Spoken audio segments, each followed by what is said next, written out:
What's up, guys? Welcome back to this series. Now it's part 2 of Orks versus Chaos.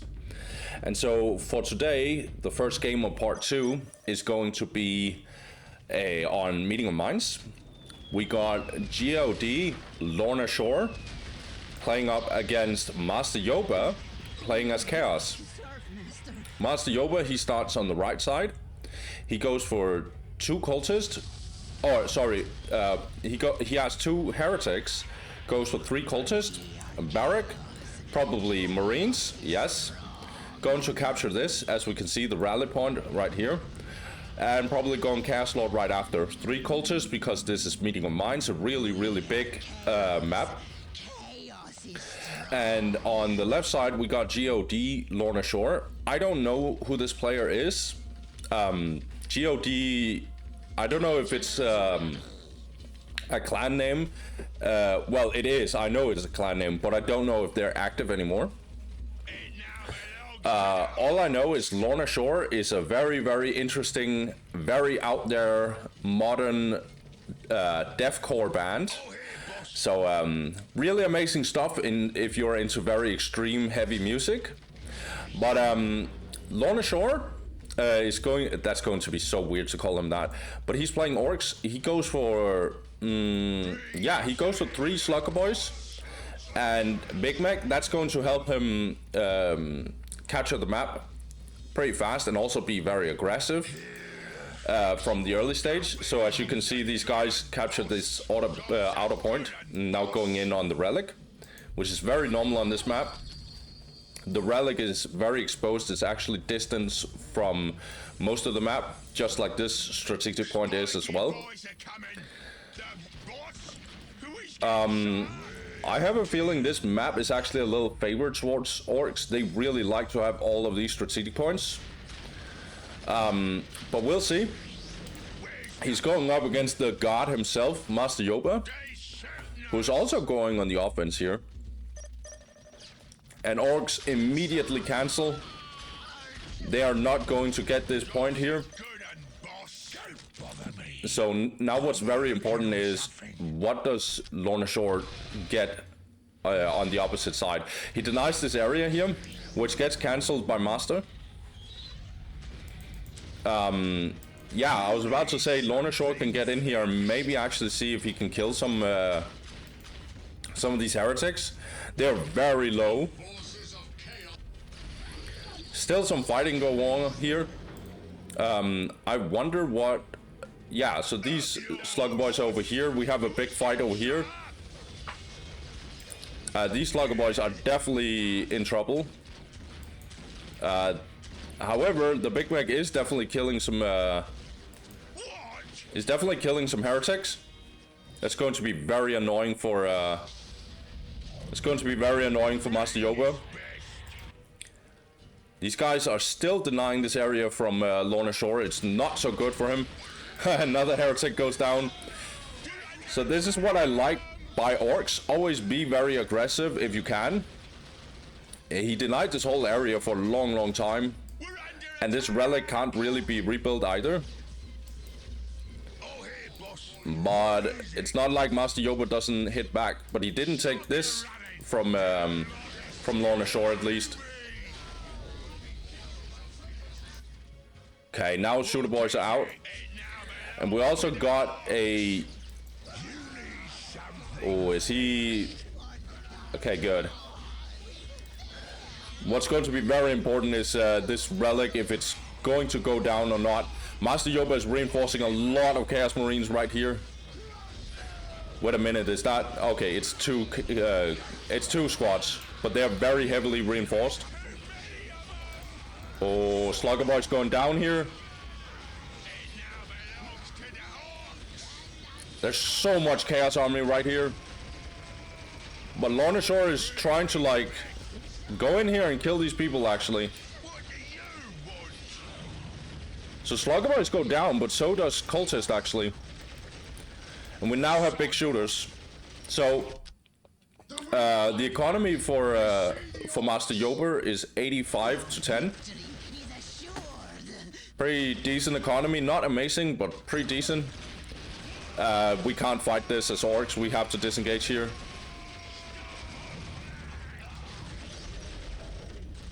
We can try and outrange Chaos, but we can't win that in a straight fight.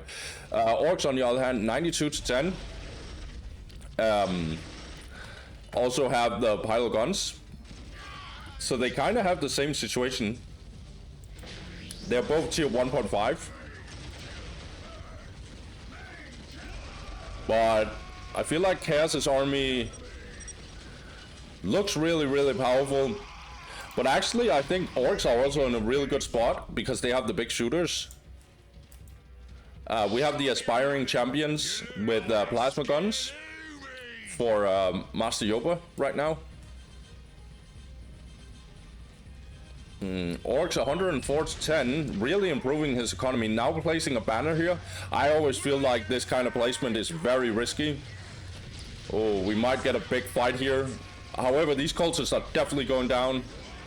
Oh, I think Lorna Shore could have finished them if he just A-clicked.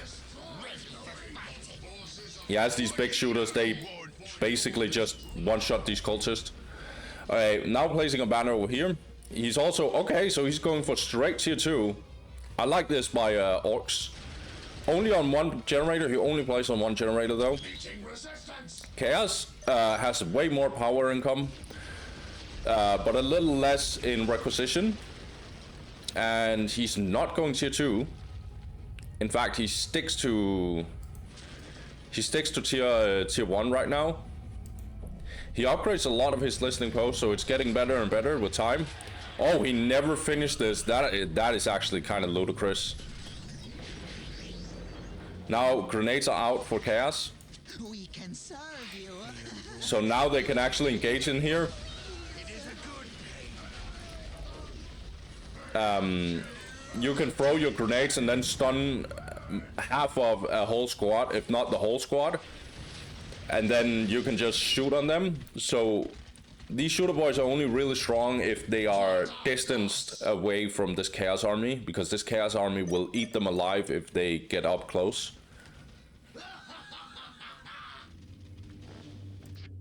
Okay. Well, if they just walk up to Orks and don't use grenades, then they'll lose because, you know, the big shooters are just really, really tough to play against. Okay. So, looking at Orks, 110 to 30. Obviously, he is tier 2.5 right now. He gets a war truck, going to help him a lot against this army. And now we also have a heavy bolter turret being built here. I think Orks' army is a little on the weaker side compared to what Chaos has right now. Chaos can also get heavy bolters. In fact, he has some already. And he's also going tier 2. So, a little behind in eco, or not eco, a little behind in tech, Chaos, but that's normal in this matchup. Orks now going in here, making a little bit of a drive-by. This is going to be annoying for Chaos because they can't respond to this. They don't have a Rhino right now. Oh, taking down this listening post would be very detrimental. I like that he doesn't go for this one. He goes even deeper. Lorna Shore not losing a single unit for this. Nice. He's gonna try and find some plasma generators. If he finds this, this might actually be very bad. However, he needs to be careful because if he gets caught, it's gonna be very, very bad for him. Yeah. Now knobs are out. Knobs are really, really powerful in this case. Okay, we have a fight in here. Okay, so Knobs still alive. But I don't know for how long, because these Chaos Marines, even though this is heavy cover, that's a lot of firepower going into Orks. Yeah, and this war truck went down because this heavy bolter got upgraded. These Knobs are so tanky, and in heavy cover it's a nightmare to kill them. And they keep reinforcing. However, they are done. They don't have any morale right now. Well, I lied. It got recovered.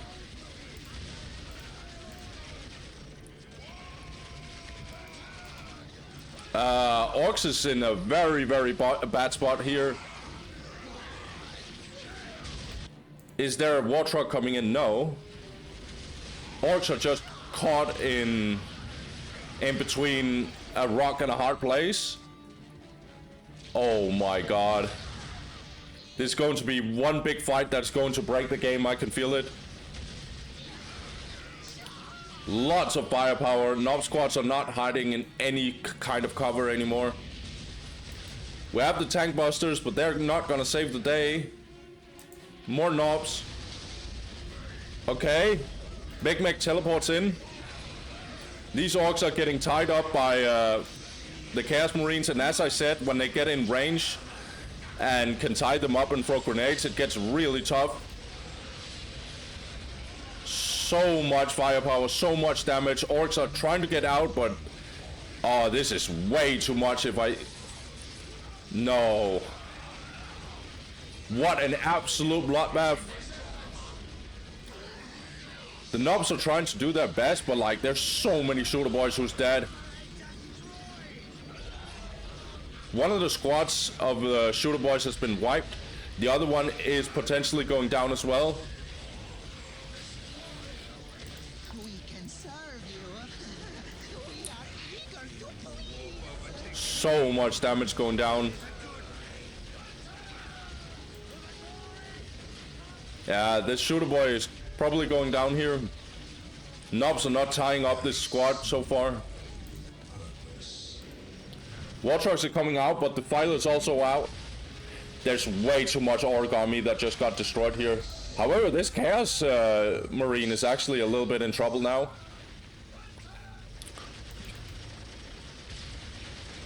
If we look at economy, 110 plus 40 versus 126 plus 60, so way better situation for Chaos.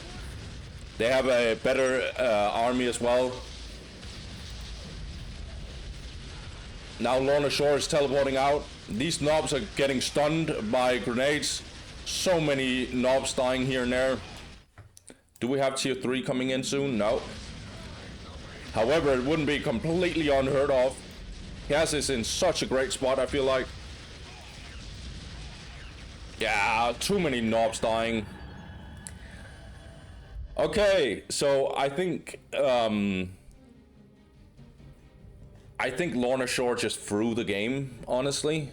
Well, not through the game, because it wasn't like he was stomping Master Yoba whatsoever, but he was ahead in tech, and what he used that for was to get in here and destroy this base. And I like the idea of him going even deeper, but Master Yoba was ready for it. He set up here, he was running in here, and it felt like he was kind of waiting for Lorna Shore to, you know, have nowhere else to go. And then he just got caught in here, and yeah, he just, like, there was no way he was surviving this. And I felt like he could have actually, like, try and run more, like get out even more, but like at this point Chaos is tier 2, and unless Orks is like low-key getting into tier 3, which wouldn't make sense because yeah, he lost too many units and he needs to get some army. But yeah, like Master Yoba is in a really good spot, and Orks was biting off more than he could chew, and therefore you just lose. But I actually liked a lot of the stuff that Lorna Shore did, but yeah, I like the way that he went into tier 2 relatively fast. I think this could have been very, very annoying. Also, when Master Yoba goes up here, maybe instead, well, he doesn't know it because of Fog of War, but maybe not go deep, maybe just like go down here and then destroy this listening post. Because now Master Yoba's army is split.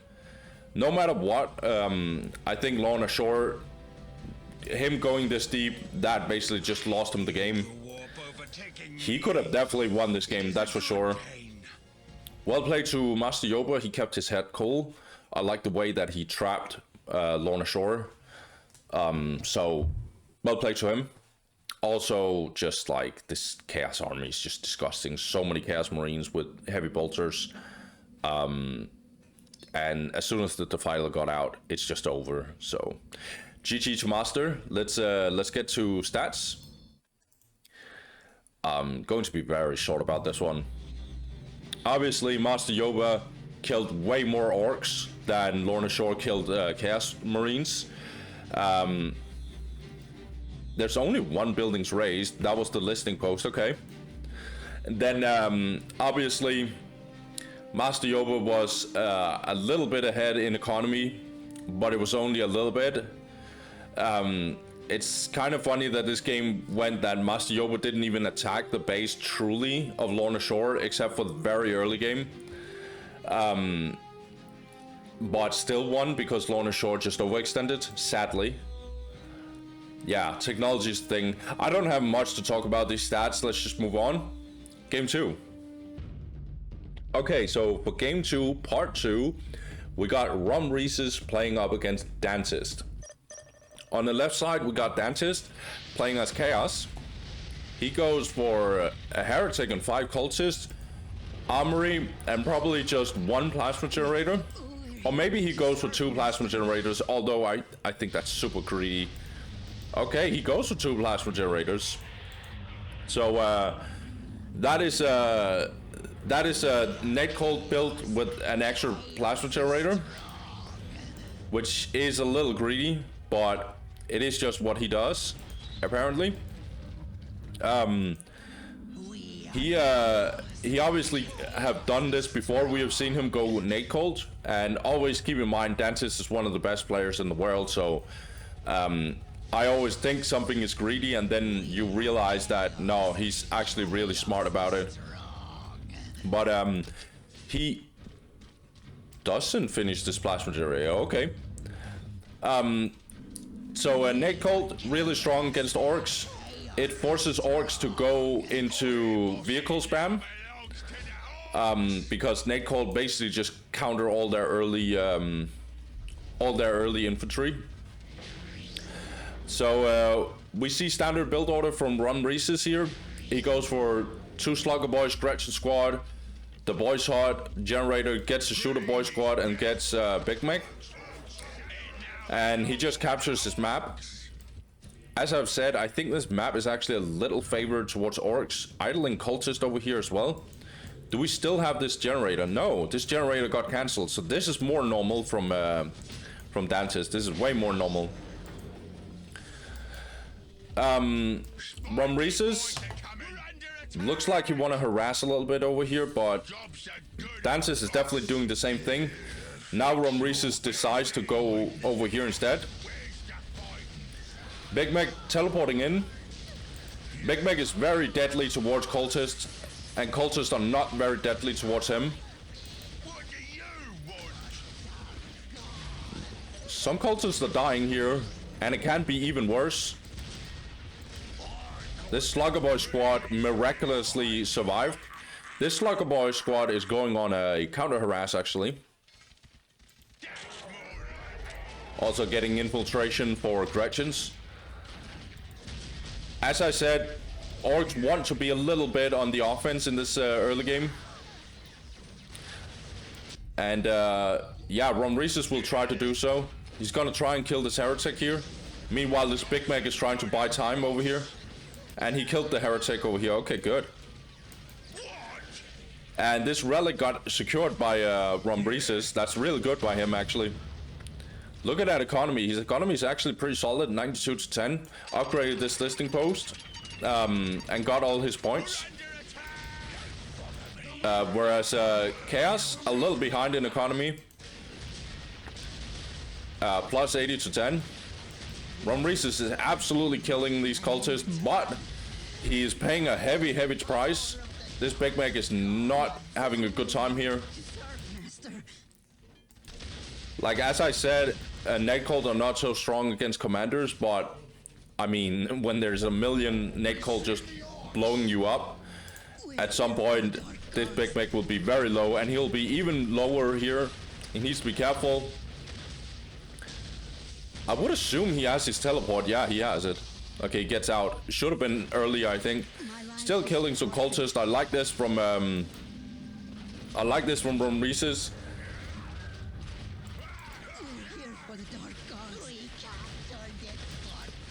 Yeah, Slugger Boys has to disengage.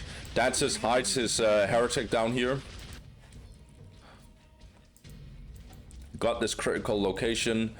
Okay, let's see a little bit what Orks are doing. So, building up his war banners. Also get 30 power. So usually you don't see Orks do this unless they want to get early vehicles. You can get 2 generators, but 3 is very rare this early in the game for Orks. This Slugger Boy squad is done. Or is it? Dentist? Way better economy than last time we saw him. But okay, it is definitely improving. Good. This heretic are just probably going to build a turret, no joke. Okay, this Slugger Boy squad reinforced its way out. This Snake Cult build is very hellish against infantry from Orks. Really, really strong build order in my opinion. It's really, really brutal. This Big Mac is getting damaged once again.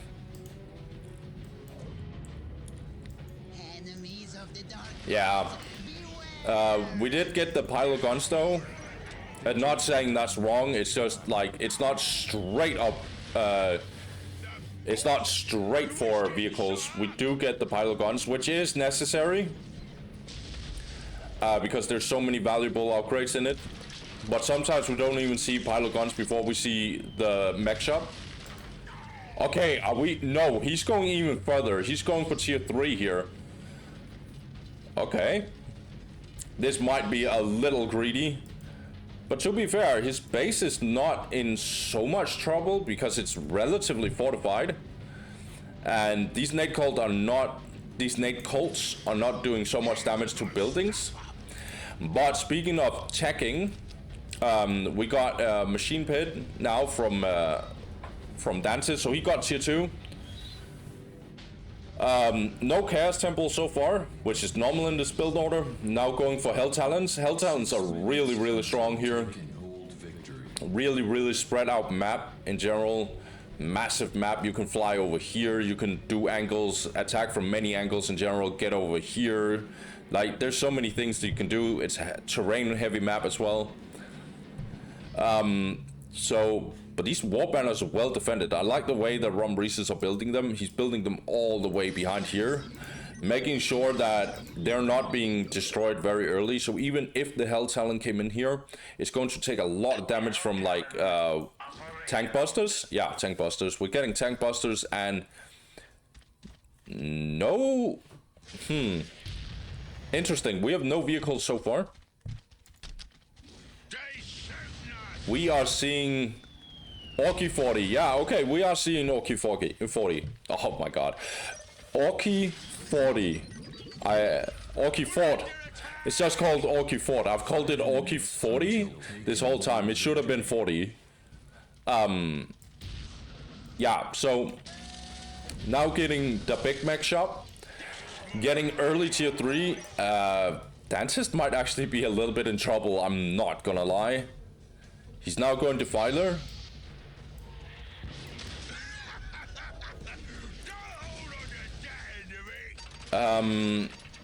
Yeah, Dentist might actually be surprised, but a player like Dentist, he would smell this out. He would be like, why haven't I seen a whole Orc army for a while? He's probably heavy tanking. Thermoplasma generators being done, and it's also being done on both sides. This is a really interesting feature of this map. Getting the thermo is really, really powerful.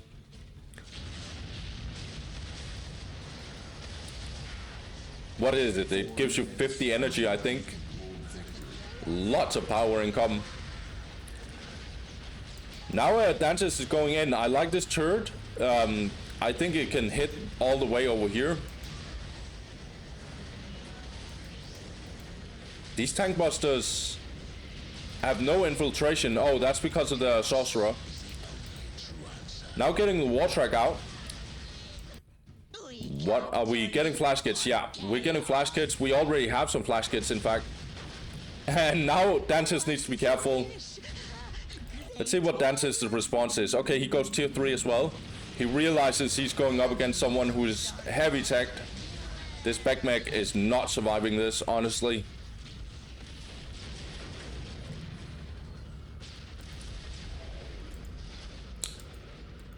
Okay, double flash kits. Yeah, Reese's is losing his Big Mac. It looked like he tried to assassinate this sorcerer. Really, really squishy unit. Obviously getting the Mad Dog. Really, really powerful unit. He enhances, he enhances a lot of regeneration from all orcs. Well, especially the ones he's attached to. I don't think he heals everyone else, like the not the librarian. What is it called? The chaplain from Space Marines. These tank busters are not surviving this. However, these flash kits will probably do some work over here, but we have no detection actually from Reese's.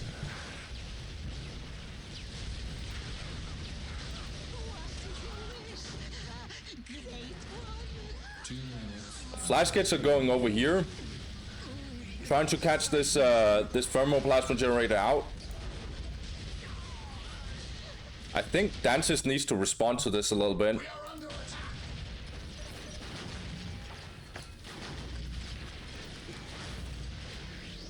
But Dantis' economy is ridiculous, 140 to 130. He also got the demon pit. Whereas Orks is also pretty good actually, 110 to 50, but it's not even close to what Dantis has brought to the table.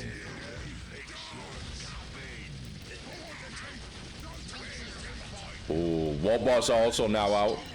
We got the Big Meg as well. So all our anti-vehicle is over here from Orks' side. Okay, now we're also getting the flash kits over here. And we are going to absolutely murder these cultists. Oh my god. Okay, GG.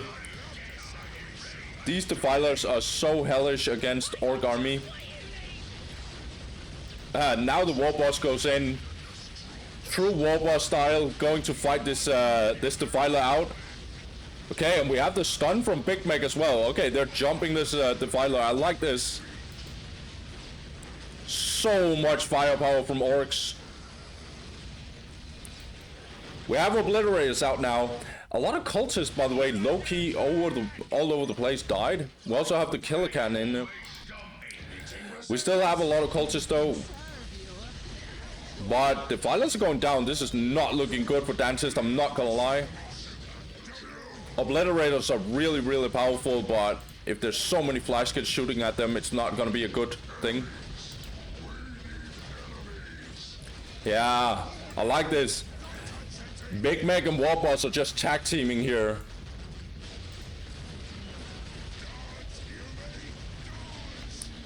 And they don't even tag each other in. They're both in the ring, destroying everyone. True WWE style.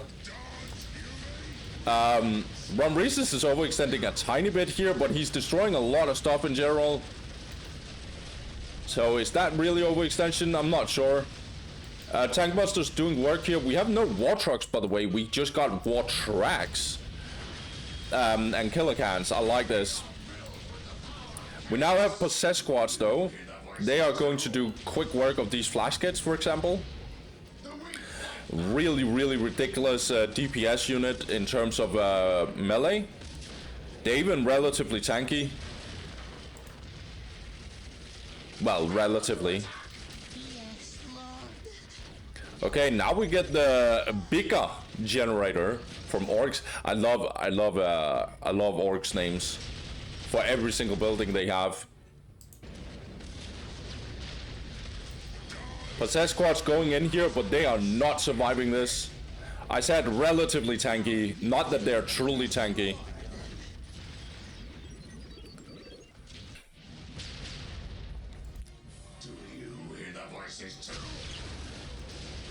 Kellican going in on his own. He has no support from the Orc army. These defilers are getting spammed 24/7.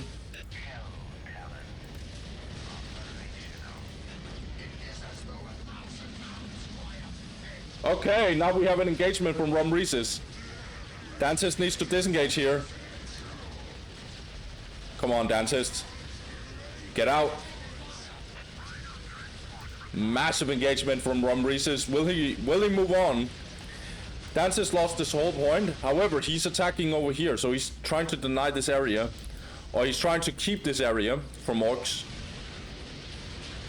Now the Rhino is going in here. Okay. Doing a little bit of a block here from Orks. These Possessed Squad will do quick work of this back line. Wow, this is such a destructive army right now. Rumreeses is shooting this defiler. Dancist doesn't pay attention to it. Oh, where's the Possessed Squad? They're here. They're still relatively healthy. But so is Warboss. He's doing his thing. Fighter Bomber now out. Okay. We still have Knob Squads in the base of Dantist. Yeah, but lots of flash kits went down. I don't know. We have a one in each squad. Okay, one here and then three here. Okay. They need to disengage. Lots of Orcs dying. Like a true Orc army. They go in and they just fight. Warbot still going all in here. He's not surviving this though. But nice sync kill. Ah, he's done. And these Knob Squads are still in here doing their thing. They've been tying up this Obliterator squad for a long time. Now teleporting out. Okay. Did Rumreeses bite off more than he could chew? Maybe. But he did a lot of damage and he destroyed a lot of defilers. And his flash kits might actually be okay now. Yeah.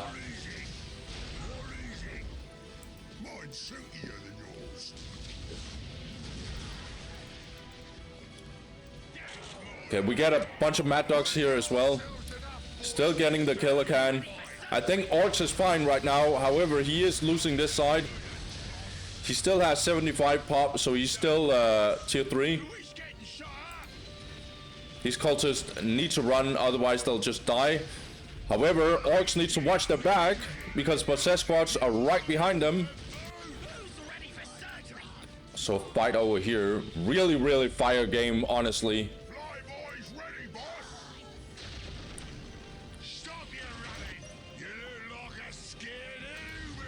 Yeah. A lot of cool fighting. We get Warboss again. He's a really powerful commander. Like a classic commander. He's not a relic unit, so in that regard he's not the next level commander, but he's definitely one of the best. Really cool. He has an ability that boosts a lot of movement speed and what is it? It boosts movement speed and recovers morale and stuff. Also increases DPS as far as I remember. You don't see that commander that often unless we're going very late game. Okay, an engagement from Rumreeses. We get this Rhino in here. Doesn't look like anyone is in there. No, it was just a small distraction. Now going in here. Tank busters are infiltrated in the back line. Reeses wants to finish this game. He's really going all in. And these obliterators are getting tied up 24/7. Defilers need to disengage too. We built a turret here. We still have this fighter bomber doing its thing in the back line. Nobody is touching these flash kits right now. Killer can over here. Possessed squads are not liking to fight this this killer can. Now going in this rhino, okay. Where's the obliterators? I didn't see. I think did the obliterators just get wiped? Or did they teleport out somewhere? I think they just got wiped. That's so bad, actually. It's really, really bad news for Dentist. He's doing a bit of a backdoor, but I don't think this is going to do anything. This armored Nob squad is also detecting infiltrated unit. In general, all Orc commanders are detecting infiltrated units. Okay, the obliterators are actually here, but it looks like they got rebuilt because they're full HP. Oh, I don't know if Dancers can actually do anything about this. We still don't have a Chaos Temple, but that's normal for this build order.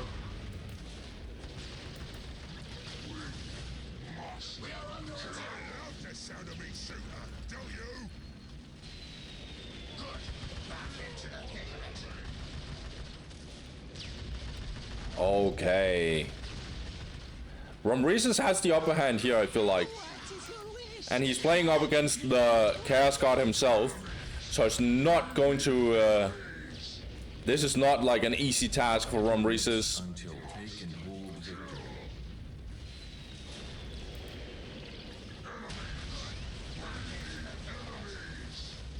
This fighter bomber needs to be a little careful. Very, very overextended. Yeah, it's just going down, okay. A little bit of a mistake from Reeses. Okay, but these cultists, they went out a little bit, and then they just got absolutely demolished. Now squads are going over here. We have a second machine pit, now getting the Chaos Predators, okay. Getting horror squads, looks like. Yeah.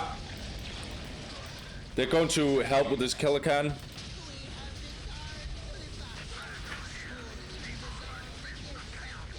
These Nob squads are so tanky at this point. We have all the HP upgrades for Orks right now. Also getting this more Sluggers, which basically just makes Slugger boys free.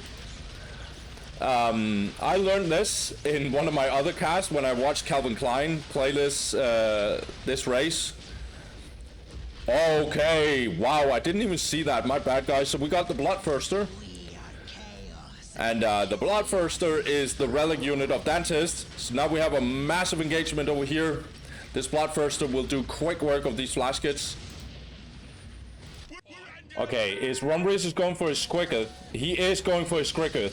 So right now Dentist is definitely still ahead because he has the Bloodthirster. But as soon as the Squicker gets out, it can change everything, honestly. Bloodthirster going all in here together with the Possessed Squad. Flash kits has to run. This is such a crazy game, honestly. Looks like we're getting Slugger Boy spam from Reeses. Lots of flash kits. Really, really has to run. Some of them, a bunch of them died. They're very low as well. Yeah, Squiggles is out now. I think as soon as we are tier 4, this is not fun for Chaos anymore. Looted tanks as well, one of the best tanks in the game.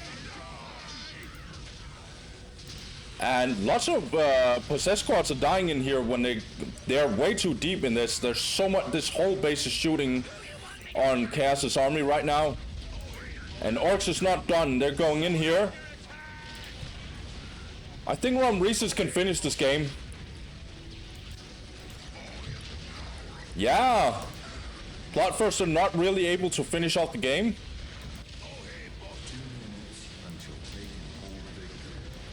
Yeah, and these Defilers going in melee, but they are not winning that fight against the Squiggoth.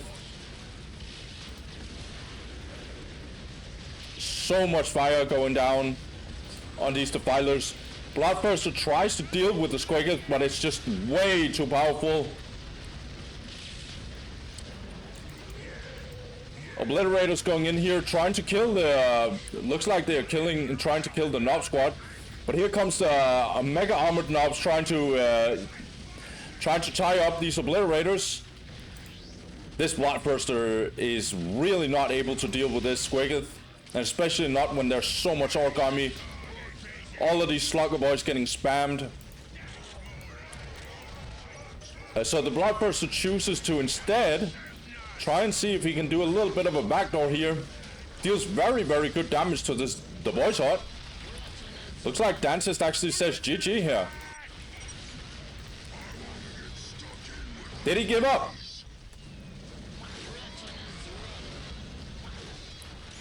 Well, he tries to destroy this. I haven't seen a message yet that says that he left the game. But looking at his army, it's completely destroyed. And all Orks has to do is just deal with this Bloodthirster and the game is pretty much over. Lots of damage from this Bloodthirster. He's basically just one man against all of, one demon I should say, one beast, going up against all of these Orks. But yeah, I think the game is over. Rumreeses are not really controlling anything. Bloodthirster still alive. Doing a bunch of sync kills here, so he's not dying as of yet. But, jeez. I was a little bit out of it because, yeah, I had a little bit of a storage issue with my, when I was casting this game suddenly just, I didn't record anymore because I was already filling up my hard disk. Or one of my hard disks. So yeah, I had to change hard disk, and then I need to get back into the game. So I assume that some of you noticed that for sure. But this game was absolutely ridiculous. Lots of bloodbath in general. I don't know where to start. So many Obliterators died. It's really crazy how Rumreeses and Dantist are just, you know, these are players that will go down in top 10 best players of all time to play Soulstorm. So it's always great to see peak performance from them when they go up against each other. Rumreeses is normally an Eldar player, but he's so good with Orks as well. We saw pretty much every single unit. We were getting the Squiggoth, we were getting the Bloodthirster. We got pretty much everything we wanted out of this game. This game was probably the most craziest of all the games I've casted, because it went all the way. This is why I love Meeting of Minds. It's usually like a map where it goes very late game. We also got the Looter tank in here. But yeah, let's actually talk a little bit about it. I felt like Rumreeses' army composition was really interesting. I don't think he went for a single war truck. Instead, he went for war tracks, which actually dealt very well with a lot of the Defilers, as long as he had some support for them, and he always had that. He had a lot of army. He had as soon as the flash kits got out, I felt like he was microing them relatively well for certain situations that they were put in. I also think he really microed his Big Mac with this Nob Squad really well. Tied up so many Obliterators, and in fact he killed a lot of Obliterators. So I felt like Rumreeses just in general, it felt like he knew kind of what he was doing. Or not kind of what he was doing, he knew exactly what he was doing. And even the moments where I felt like he was overextending a little bit here, Dantist couldn't really Dantis couldn't really, like, yeah, he just couldn't use that to his advantage, and then he just literally didn't take out Romreesus when he had a little bit of an opportunity, maybe. Romreesus got back, and the later this game goes, as soon as we get to tier 4, as you just saw here, Chaos really doesn't have a true chance. I think in tier 2, as I said, Chaos takes over. Tier 3 looks about even, maybe a little Chaos favored, maybe a little Chaos favored. And then tier 4 is just like Orks gets a massive comeback. Dantis was already in a kind of bad spot when the Squiggoth got out, but it doesn't change the fact that, yeah, it's really unplayable for him when the Squiggoth gets out. It's just a superior tier 4 unit compared to the Bloodthirster. But really well played. Also, shout out to this building strategy of Romreesus. I love the fact that he puts his wall banners in the back line, all his vulnerable buildings he put on the back line, and all of this listening posts and stuff he put here. I know he had a wall banner over here, but come on, man. Like, he already had 85 population cap there, so really, really strong performance by Romreesus. Also really strong, don't get me wrong, also really strong performance by Dantis. Yeah, but I guess Romreesus just got to the absolute late game, and at that point, he's unstoppable. So many Slugger boys. Well played. Let's see the stats. I don't care too much about them, but let's just see how ridiculous they are. So lots of Orks dying, obviously, but a lot of Chaos units also dying, but that's because he went for Cultist, so that makes sense. They are completely even in buildings raised. Army size is obviously bigger for Dantis because he went Cultist, but it's very close because he's going up against Orks. So I mean, they both have big armies, so it was like a very large scale battle that we saw here. Resources relatively close in terms of requisition, but in terms of power, it's very one-sided to Dantis. But yeah, like, I don't care too much about these stats. Let's just move on to the next game, guys.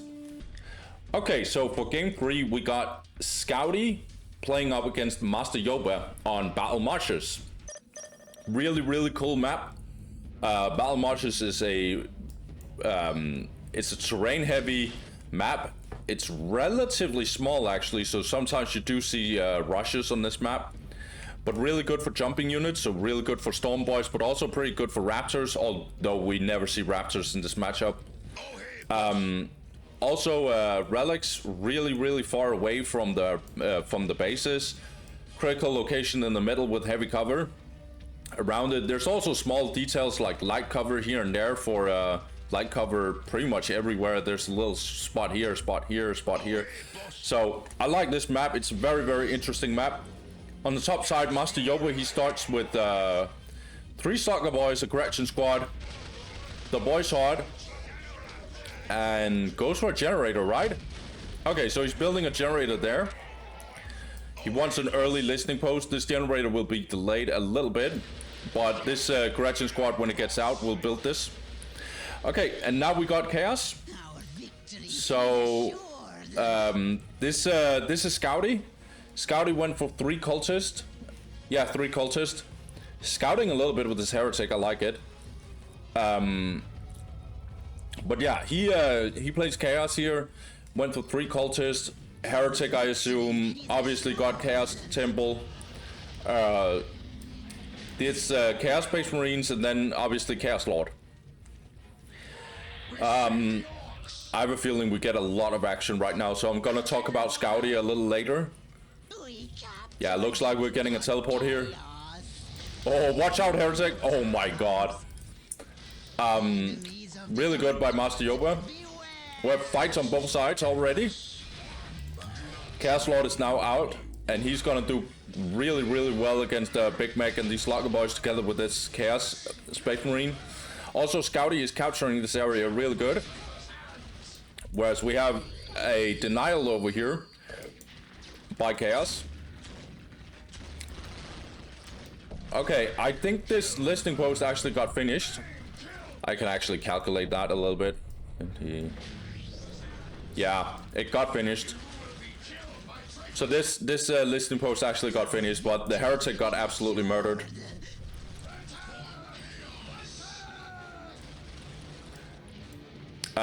So right now, it looks okay for Chaos actually. They lost the heretic here, now getting the second Chaos Space Marine a little early, because this listening post is not even close to being finished, but nah, it's not that early to be honest. We just want to be able to sustain any really early game heavy push from Orks. Now getting a big fight over here. Orks are trying to capture this, but Scouty really wants to he really wants to deny Master Yoba from this.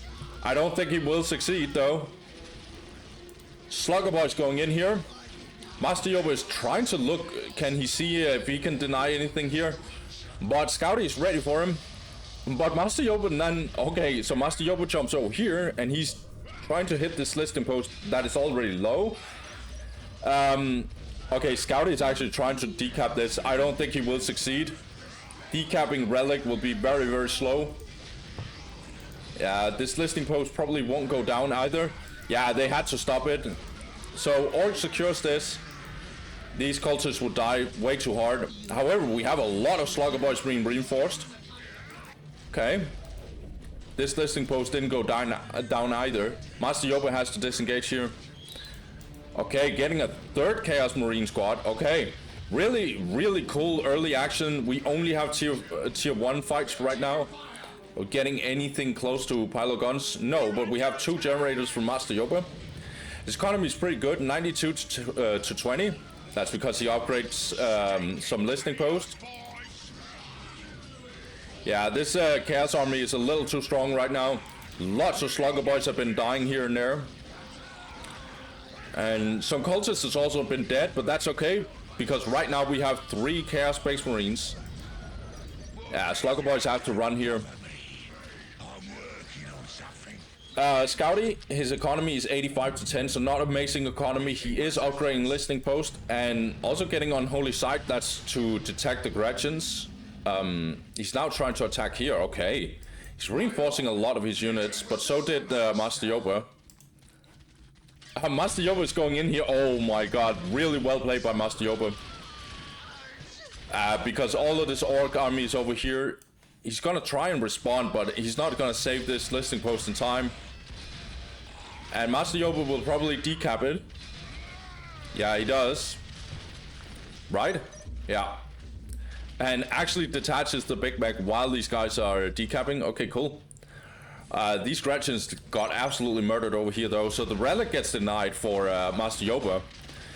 And honestly, in hindsight, I think Chaos got a better trade because decapping a relic will always be better than decapping a strategic point. Or not always, but pretty much every single time there's probably a niche situation where that is not the case. But right now, Master Yoba is actually a little bit in trouble, so he wants to, well, he's not in trouble, but he really wants to get his relic, Scouty's relic, that is, because we are going to capture this back really fast, and this one will be hard to capture up again. However, Scouty is just going to trade this. I like this from Scouty, I really like it. Scouty has 3 plasma generators right now and plasma guns, so we know what's up, we know what's coming, we know what time it is. We're getting plasma guns and aspiring champions. This heretic got murdered over here. I honestly like the way that Master Yoba is controlling this Big Mac together with the Slugger Boys. I really like it, but he won't succeed getting over here, I think. Or will he actually? He got big shooters over here. It's not that bad. We got grenades now from Scouty. Scouty, I want to really talk about them. He's a really strong Chaos player. Really strong, actually. I'm not saying he's Dance's level. I don't think he is, but who is, to be honest? But he's definitely, if he's still active today, he's probably top 3 Chaos player right now. if he's still active. Used to be super high rated as well. I'm pretty sure he's still active actually. Yeah, I'm pretty sure. He also has a YouTube channel. Sadly, I can't tell you if it's good because he's Russian and I don't understand Russian. But he's a fairly popular YouTuber, so I would assume that. But right now we're here for his chaos play. But I'm gonna put his channel in the description. Want to help out other content creators, even though I'm not a big content creator as of now at all, so maybe it doesn't matter to him at all. A lot of, by the way, a lot of orcs dying here. These heavy bolters are very, very deadly right now. Yeah, Heretic going down here. Master Yoba is now attacking both relics. This Chaos Army can definitely get in here. Master Yoba will teleport out though. I do think he should react a little faster, Scouty.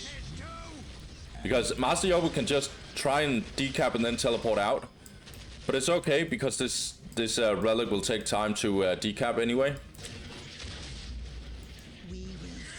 Okay, Scouty now going tier 2. Getting a lot of heavy bolter turrets, honestly. I like that. Because let's actually look at what Master Yoba is doing. So he got 44 or 45, I should say, population cap. That means he gets access to really strong upgrades, Blastia Research and more choppy. Also going for more Daka. This Warband on the other hand will actually get him to tier 2. That's when he gets 55 population cap. And when he gets that, well, he can go for vehicles here, but he's actually having some Storm Boys really good on this map, terrain heavy map. He can jump all over the place. He's doing it here and actually doing a bit of a backdoor here. It's going to be annoying. However, this listing post will be upgraded to LP2 and he has Scouty seeing it coming, I guess, so he gets over there. Power swords coming in. Lots of power right here, so we're gonna get a bunch of vehicles here, I think. Yeah, Storm Boys has to get out. Master Yoba, what is he doing right now? So he's 98 to 20, which Scouty, he's 98 to 50, massive economy damage. Now getting war trucks, so Master Yoba is ahead in terms of tech. But I don't even think his army is stronger than Chaos is, and Chaos is actually getting really strong very soon. Getting that Machine Pit and getting Sacrificial Circle, I think at this point we can confirm that tier 2 is not good in this matchup for Orks. We're getting the Rhino, going to be really good for these Chaos Space Marines. Also getting this heavy weapon increase. It doesn't state it for some random reason when you look at the bio, but I'm gonna tell you right now, you can look this up. It doubles the damage for the heavy bolters, so not only can you get extra heavy bolters, it also doubles the damage of them, and it's really, really, really, really massive damage. And they actually end up doing more damage than Space Marines heavy bolter. It's actually significant. Lots of Storm Boys are coming in here. They're gonna do quick work of this listing post. Looks like we have more choppy on them because they're dealing good damage to it. We get Horror Squad as well, and Defilers. No, we're getting Hellions. A good decap here for Master Yoba. Hellions are really good on this map. It's a very, you know, terrain heavy map again, but it's also a relatively broad map, so you can fly on many angles with the Hellion. So not Hellion, what am I saying? Hell Talons. Now we're getting Defilers, so probably only getting one Hellion. Come on, man. Hell Talons, there you go. Probably only getting one Hell Talon. Guys, have I said Hellion all this time? And also in other games? I don't hope so. I hope that I've said Hell Talon other moments. But this is the Hell Talon.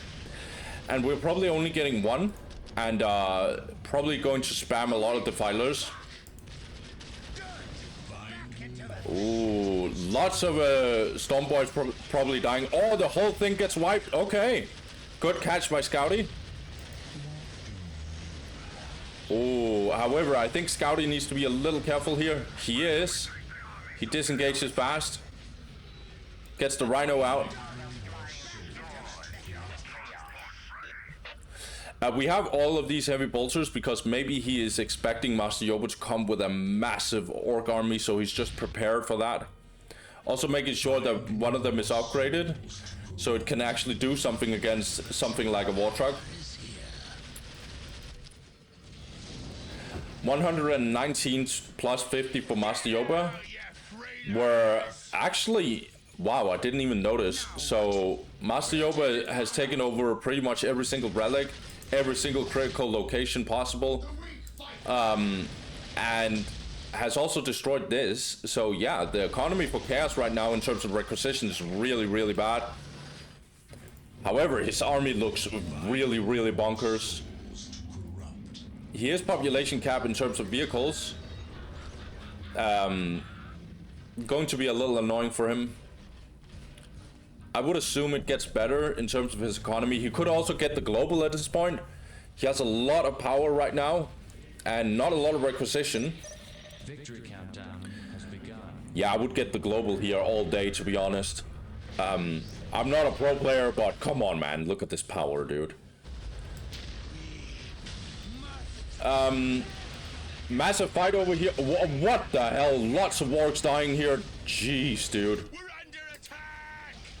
Yo, Scouty, relax, bro. Relax. Master Yoba was just playing around, bro. Alright, get out of here, Scouty. Decapping this critical location. Ooh. Trying to attack over here. Are we getting a Rhino or something? No, we're not getting a Rhino. I think moving up here can actually be a little risky. Where's the Big Meg? Yeah, the Big Meg is over here. He can teleport in. Yeah, he can teleport in with some melee units. But Scouty is keeping his distance here. Okay, good. However, these shooter boys are in trouble, honestly. Ooh, maybe I underestimated the power of this Chaos army.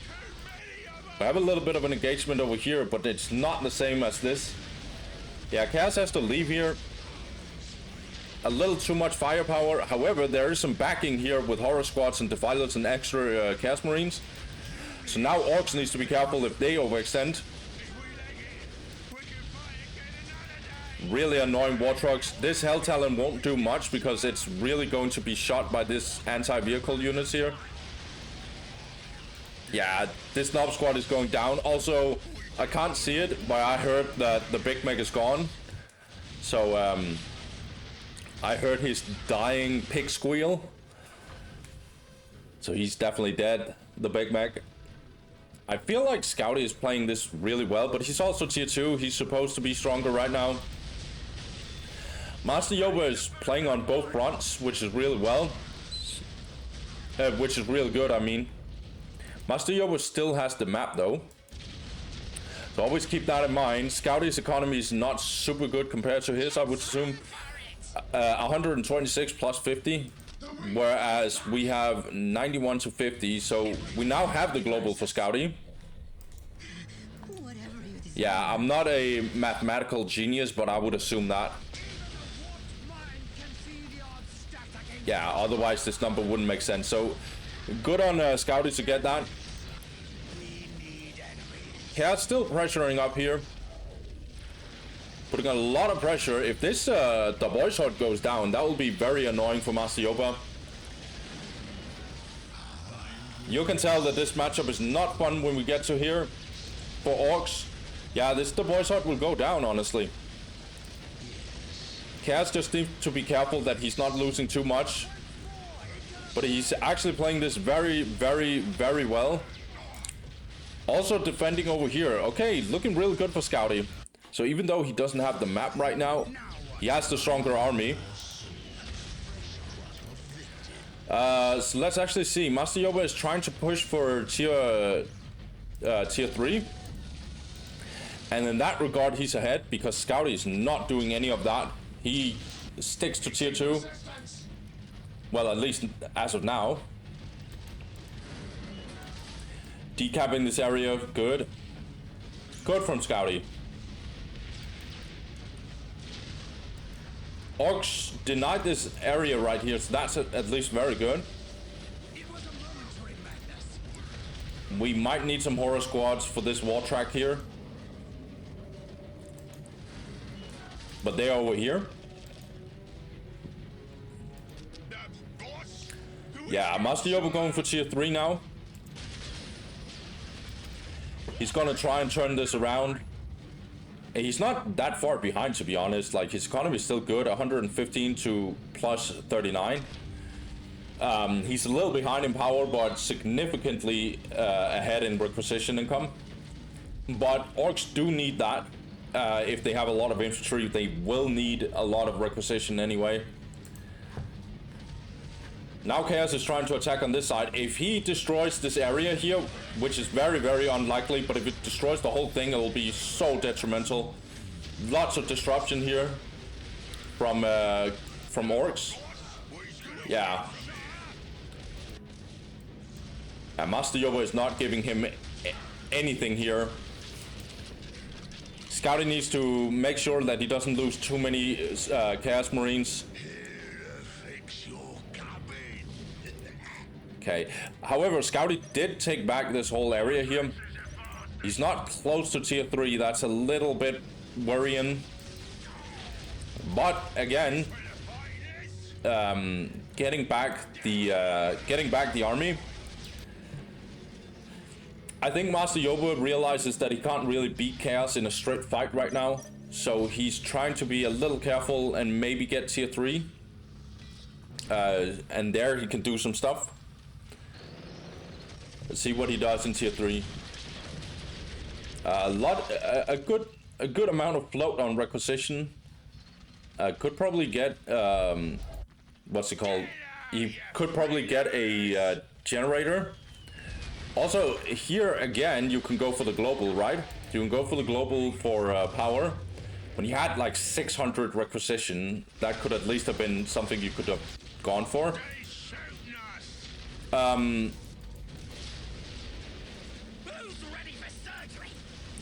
Yeah, so Chaos decapping this area here. Lots of firepower on both sides, actually. Absolutely brutal. Got massive fights on both sides of this map. Honestly, this is not too much of a fight, except for this Defiler going down. But over here, though, this is massive. We got the flash kits now out. They're gonna do quick work on these horror squads. They have to disengage. I don't think Chaos can actually get through this. There's too much fortification right here. But the Defilers are doing work, so let's not deny that. And I could be wrong. This listening post went down. Orks now trying to destroy this area. And they keep trading relics and stuff. I like it. Is Scouty going tier 3? He is going tier 3. Okay.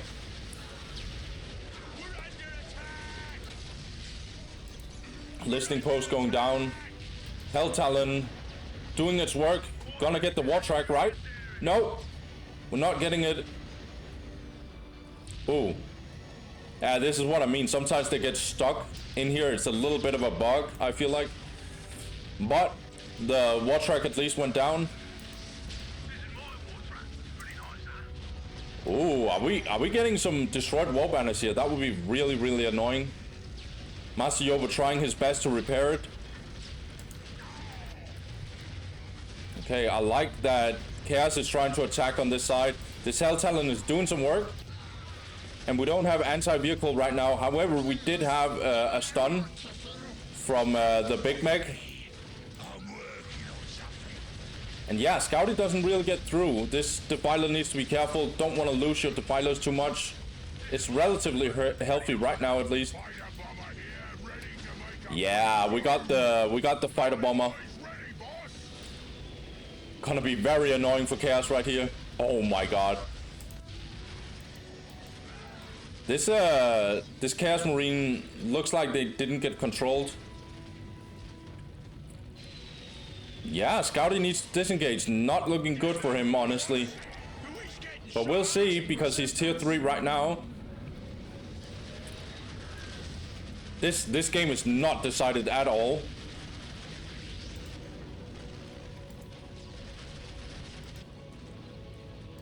But it was very, very important for Master Yoba not to be torn apart. So this wall banner didn't go down, and he didn't lose a significant thing over here. So that's good. However, he did take this area. Oh my god.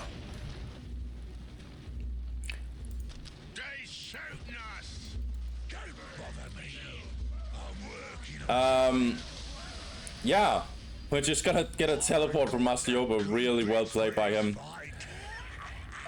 However, his economy has gone really, really far down, and that's because he has lost pretty much everything on the map. So even though Chaos didn't truly penetrate his base, Chaos did take over everything else on the map. So now Orks has a horrible, for this point at least, he has a horrible economy in terms of requisition. Now he's getting the global, the full-scale war research. This is tier 2 global for Orks in this case. It's gonna be really, really important because right now he does not have much requisition income. And the global is just a permanent thing. You can see how much that was. That was so much, actually. So globals are very important, guys. If you float a lot on a specific resource, getting a global can be a very, very good idea. I understand there are situations where you don't, but a general rule of thumb is it's a really good idea. Now, good stun on these rhinos. It could have been really bad for Chaos, but they got out of the rhino. Oh my god, what a disruption from this fighter bomber.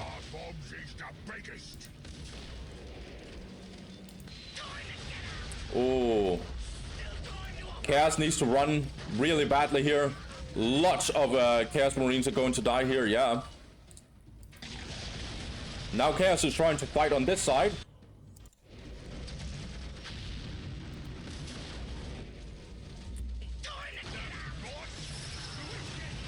Okay, now we got the Demon Prince coming in.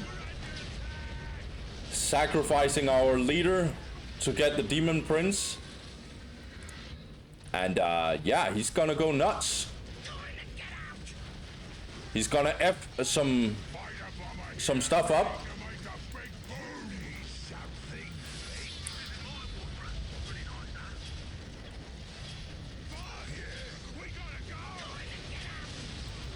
Chaos will have a problem with dealing with these flash kits. We need to destroy this war truck, and we actually do. That's good. This Hell Talon is completely gone, though. The tank busters are getting destroyed, are destroying it. We got some morale dropping from this Demon Prince onto these Knob Squads. Chaos is now putting a lot of pressure over here. Also decap this area. Oh, this is also a crazy game, dude. Getting cultists, but we are population capped. Interesting. Obliterators are now out. Well, they have been out for a while now. Really strong unit, obviously. But lots of firepower going down to them, so they need to disengage here. Demon Prince could go in here very soon, at least. But he doesn't have the best support, actually. Chaos are still trying to attack on this side. I honestly think we shouldn't go in here at all, because it's so fortified. And then maybe at some point just surprise, put all the army over here. But I'm not a pro player in here, so I wouldn't say anything about that. Also, you see here Master Yoba, just like Ron Reese's, puts all his important buildings very, very far away from the outer side, so he's not fortifying both. And here he upgrades one of them with an HP buff. By the way, this Wartrack needs to get out of here. But yeah, this whole area is very well fortified already, so he's making sure that his vulnerable, very important buildings are not dying too much. There's too many Orc players that honestly just has war banners way outside, like alongside the listing post, and in my opinion, it usually is a death sentence. Because all Orcs has to do is make a big mistake, and then the opponent will do a counterattack and destroy 2 to 3 war banners, which can be very, very detrimental.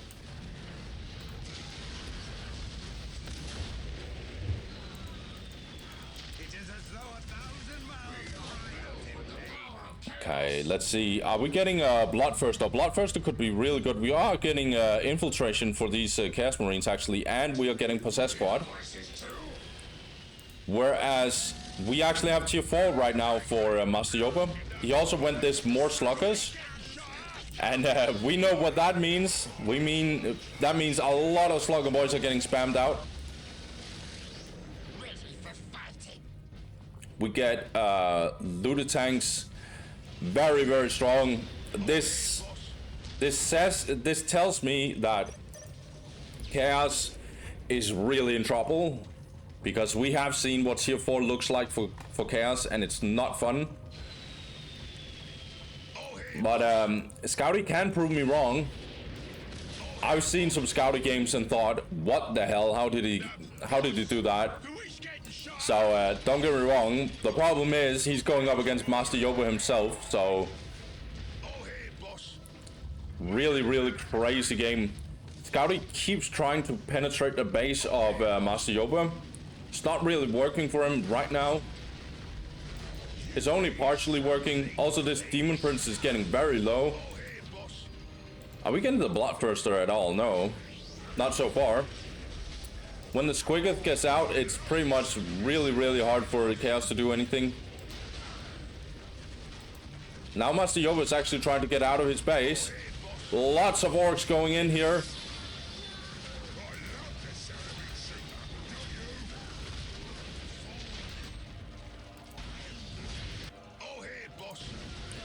Yeah, this might actually make or break the game, this big fight. However, this Knob Squad is getting absolutely murdered. Okay, the Demon Prince just wiped these guys. Well, they didn't die, but it looked really cool. Oh my god, this Demon Prince is definitely going down. Okay. War Boss is out. There's so much Orc army right here. The Possessed Squads are going in. And I don't know, they just disappeared. Demon Prince went down as well. Obliterator Squad just survived. Barely survived. Sorcerer's obviously out. Are we getting tier 4 from Chaos? No, we're not getting any tier 4 from Chaos. It is as though 1,000 mouths cry out in pain. There's so much Orc army right now. I love it. So Chaos did secure this area here and has a pretty decent economy, 114, which is pretty good, and then only 35 power. Master Yoba's economy is still pretty terrible, but you know what's good? He doesn't have to care about it too much because these Slugger boys are just free. Well, it will be bad if he loses any very important units. But he has massive float on power, what the hell?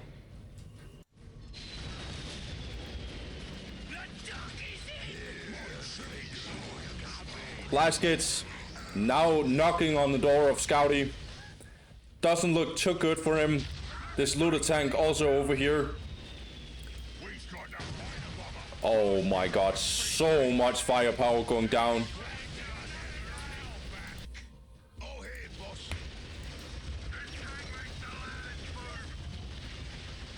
Looted tank doing its work.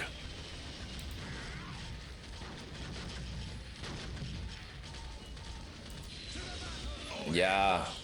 Not looking good for Scouty, I will say that. That's for sure.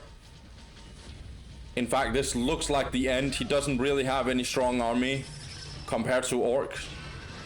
But looks like we're getting another Demon Prince. So maybe we can do something. Spoiler alert, probably not, but we'll see. Demon Prince going in here. Machine Pit is getting absolutely destroyed here. We're now shooting all in on this Demon Prince. I love the Demon Prince. Okay, War Boss 1v1. Oh, come on, man. Okay, we didn't get the 1v1. I'm sure Ghoul Gods or War Boss or whatever we're gonna call this guy, he really wanted that 1v1.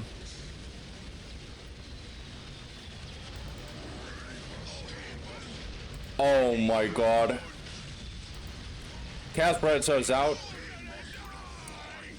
He took so much damage, Demon Prince. But so far it looks like Chaos is actually fighting off Orcs, but on this side it doesn't look that good for him, so he's gonna have a problem over here now. So fighting off Orc army here, but I don't think he has an answer to this. Too much. Way too much. Even the economy of Master Yoba is getting real good because or not because, but I would also assume that, yeah, it's getting better than Chaos's for good reasons, because Chaos just pretty much lost or is losing pretty much everything. Yeah. These Knob Squads has the fighting juice on them. Makes them unkillable.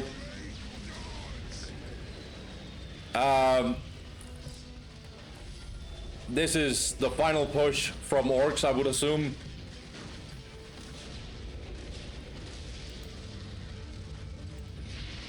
There's just too much Orc army right now. It's too powerful. All the upgrades are out. We don't even have tier 4 from Chaos.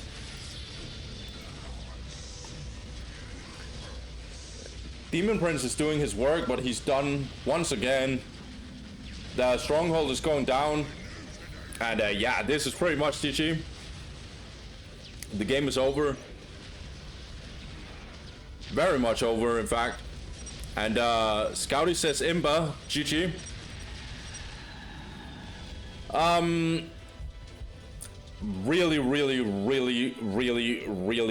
Really crazy game. Also one of these very crazy games. Again, we got to very late game, and as you can see, Orcs just really powerful. Maybe not tier 3, but tier 4 definitely. Scouty didn't even get to tier 4. But yeah, really strong performance by Scouty. And also really even stronger performance by Master Yoba. Master Yoba just, I don't know, like Scouty tried to penetrate his base 24/7 and he really didn't get far. They traded the relics 24/7, but like truly Master Yoba got to late game, he never really truly was in trouble. Even though I actually felt like Scouty played really well. But the moments where Scouty was very strong, Master Yoba played very safe. And the later game we went, the more willing Master Yoba was to fight. I loved a lot of the early game interactions that he did. But I also felt like Scouty actually had some good answers to the early game. It was just, he couldn't really get through. And as soon as Master Yoba got to tier 4, the game was over. So well played to Master Yoba. Let's watch some stats. We got this one. So Scouty obviously will kill more units. Buildings raised was very even. Economy was also relatively even. We all know why. Reinforced units are actually the same. That's interesting. Well played to Master Yoba. He won this game handily. Let's not talk too much about stats. Let's just watch some more Dawn of War, shall we? Let's get to game 4. Okay, so for this game, we got Master Yoba going up against TR1B again, actually. And the map they're playing on is again meeting of minds. I have a feeling we're getting a lot of long games in this game, in this part, but it's gonna be good. Speaking of chaos opening, actually, we are getting the Nate Cold build order. We are actually only getting 4 cultist squads, but we're getting an extra generator. So a little less army, but more teching, I would assume. Yeah, so this looks like what Dantis did, but this is a little more power focused. Also, this cultist might actually build a turret over here. I would assume that. Chaos is strong. We do this as chaos because this area is exposed, as I've said, and it's not uncommon for orcs to go in here and attack early. Speaking of orcs, we again have Master Yoba, an absolute monster of an orc player, an absolute monster in general as a player. Yeah, he goes standard as far as I can see, right?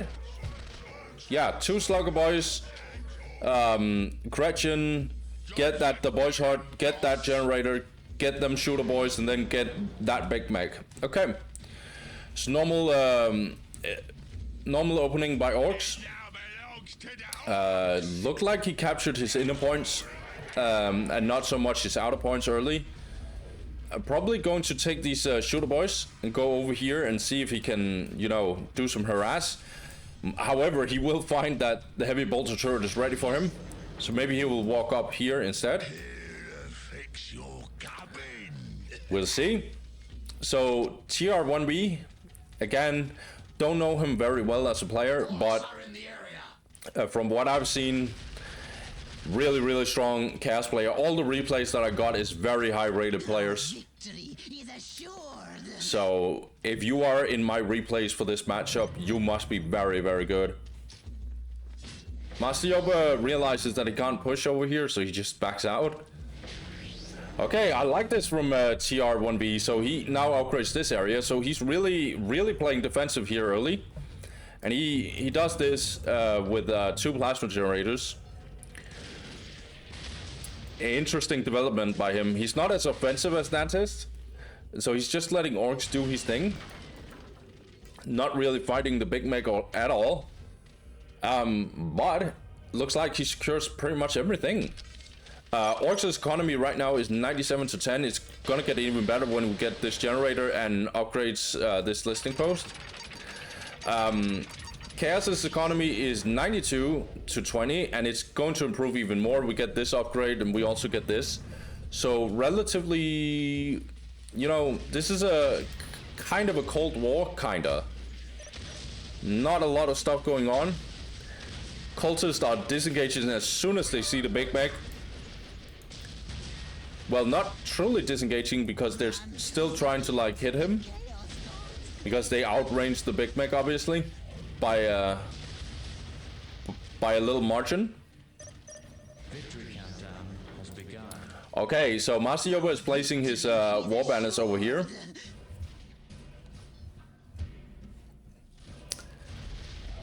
Again, a little risky, I think. But it's always like it does help, right? It helps with a lot of defense. Orcs doesn't have turrets like Chaos. Instead, they have turrets on most of their buildings. But that means that some of the buildings they might use as defense might actually end up haunting them. But we'll see. Master Yoba is not a player who does a lot of mistakes. TR1B is trying to fight a little bit here and there, but I think he's losing this trade, honestly. Let's see what Master Yoba is going to do. Usually, as I've said, whenever this happens, whenever this Nate Colt gets built, Orcs pretty much always go for vehicle fast or tier 2 fast. Because these Nate Colt won't destroy his base, like they just don't. They're really good against infantry, but it's not like they'll destroy these buildings fast. Now we get the mech shop. And I assume we are getting war trucks. but it depends a little bit on what Chaos does, because he's also tier 2.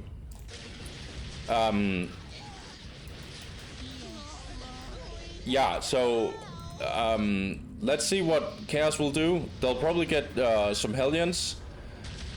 And let's see, do we get some War Tracks? Or do we get some War Trucks with a lot of tank busters? I think we've seen both. And it probably comes down to a little bit of a play style, but we'll see. 5 minutes until take and hold victory. It's kind of funny how these fights are going, because it feels like a little bit of a back and forth. Nice teleport by Meister Yoba here. Oh, but okay, interruption by TR1B actually. But he's not getting away, right? No, he's not. Okay. Enemies of the dark gods, beware! These cultists are trying to do their work. Gonna be a little careful. So here, we don't actually get the Pylo guns. So this is what I mean. We get War Tracks. Okay, I like it. Obviously the Bomb Chucker, really good against infantry. Disrupting infantry. Are we getting War Tracks spam? Looks like it. And what's the problem for Chaos? Well, they don't have any anti-vehicle, so that's why we go vehicle rush. However, we do get the Hell Talon now. Now Master Yoba will try and repair it. See if he goes all in on this Hell Talon. Yeah, now he stuns it. We get a lot of War Tracks here.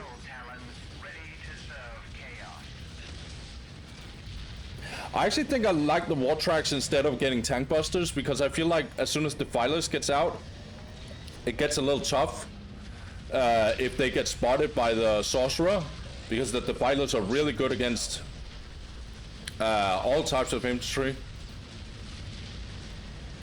Well, not... they're better against certain infantry types, but Tank Busters they're really good against. This Listening Post going down. Are we getting more War Tracks? Oh, okay. Not that ridiculous. Another Hell Talon goes down. This is not good. This feels like not being a fight that TR1B will win. He gets this War Track though. Okay, that's good. Trying to get this Heavy Bolter. Okay, but I like... where is it? Sacrificial Circle. Okay, so we get Horus. Horus are really good against vehicles, obviously. But now Big Meg is getting in here, and he's going to tie them up with the Shooter Boys.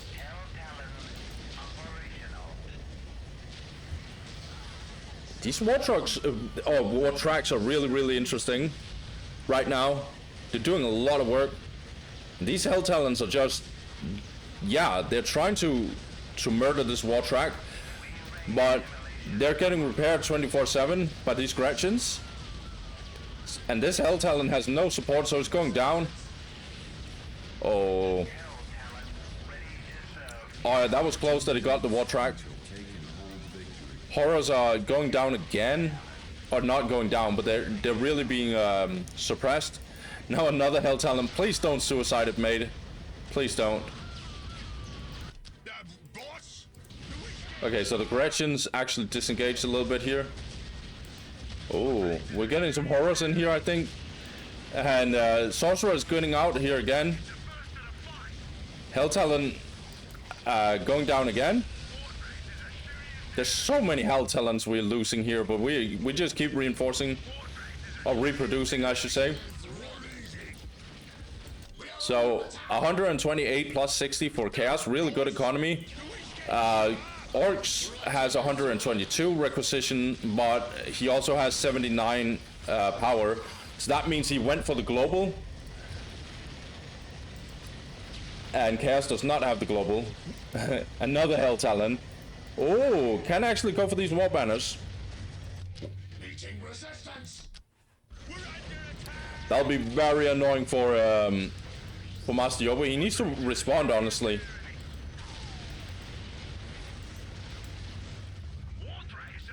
He's gonna get more War Tracks, but he did lose some War Tracks here and there, and we have lots of Horror Squads here.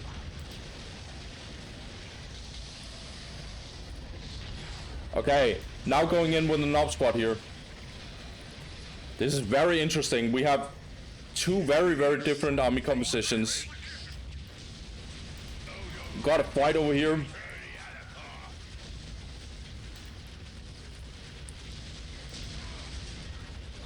I actually like when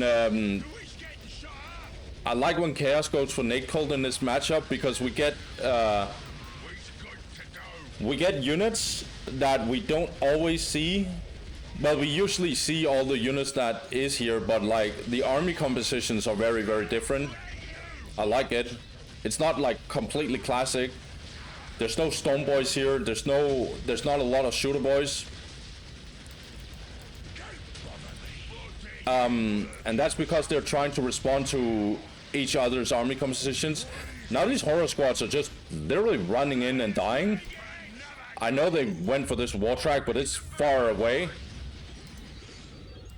Tank Busters trying to destroy this.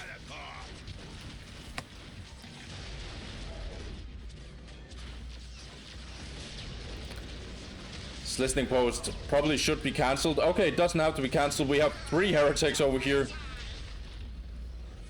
praying to the Chaos Lords, to the Chaos Gods. Please build our listening post.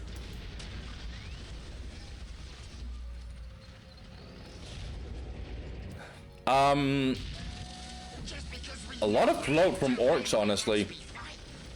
And we already have the globals. We should probably have gone for tier 4 or tier 3 for a long time ago if we are floating this much. Also not repairing this, but okay. I like that this... Wait, this... I actually didn't know that the wall banner could regenerate. Like, it's actually regenerating without anyone actually building. I didn't actually know that. Okay. You learn something new every single day. Okay, so the war truck went down here. These tank busters need to be a little careful. Where's Chaos at, though? So, Chaos doesn't look like they're going tier 4. I keep saying tier 4. I mean tier 3. Also, they don't have as absurd of an economy like Orks, who is like floating like crazy and going for tier 4 now.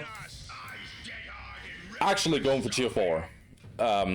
No, this is tier 3. Oh, Jesus Christ. I am trolling today, guys. Sorry. It's been a long game. It's been a long time. Lots of long games today. And I am a little tired, so my bad, guys. I'm gonna do my best. This Defiler is definitely a little bit in trouble. Needs to be disengaging.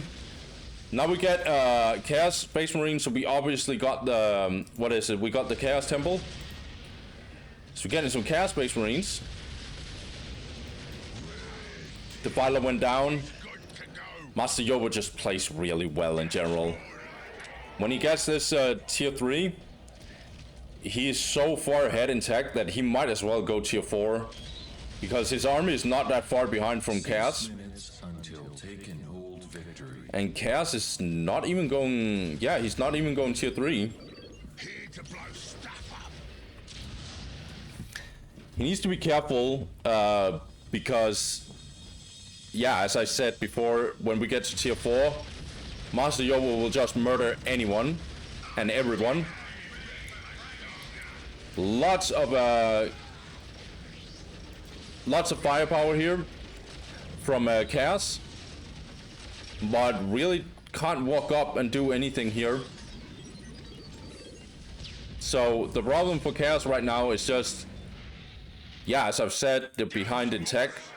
We're getting flash kits and mad dogs, and yeah, no signs of tier 3 from Chaos.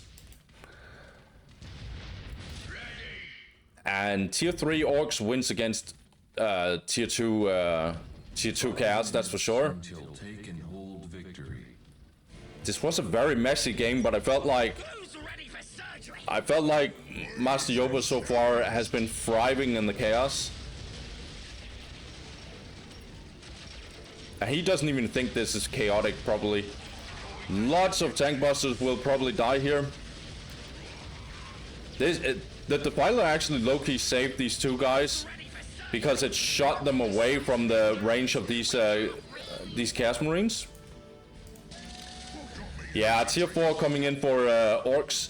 I don't want to be I don't want to be that caster, right? I don't want to be that caster, but when we get tier 4 for Orks, this game is over. This game is over and done. We don't even have tier 3 from Chaos. I know we're getting horrors here, but yeah, not really going to do anything. Master Yoba's economy is absolutely ridiculous, 161 to 79, whereas Chaos is 134 to 59. So the economy difference is real. The tech difference is even bigger. We're probably gonna get some looted tanks. Yeah. Chaos is not going to do anything.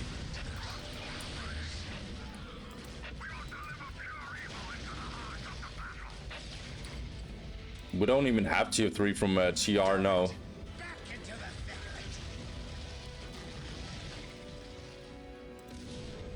Getting another Rhino. Yeah, we're getting looted tanks.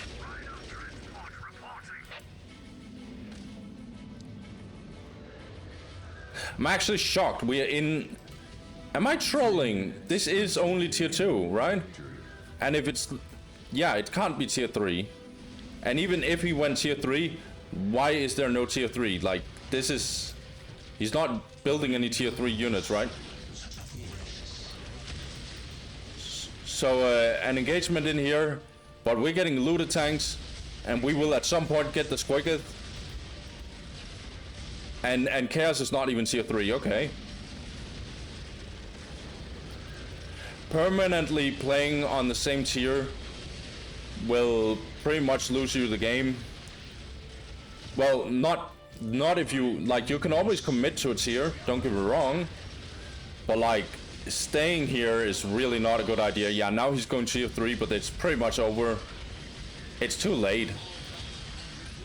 So we got minefields and a lot of fortifications from TR.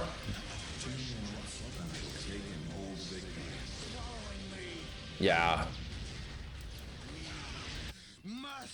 Yeah, this Squiggoth is coming out. Tier 3 is on its way. So even when the tier 3 is finished, we won't even be able to get tier 4, because that'll also take time. And the Squiggoth is out in about a minute. Yeah. As soon as the Squiggoth is out, Master Yoba will just all in. Has he gotten nah, he's getting even more choppy and even tougher bosses upgrade. So he doesn't even have all his big upgrades. Yeah. If we look at the map vision for look at this map. The map vision is so ridiculous for Master Yoba compared to Chaos, who's just like, what is going on here, right? Oh, there's a looted tank over here. I'm probably gonna lose this game.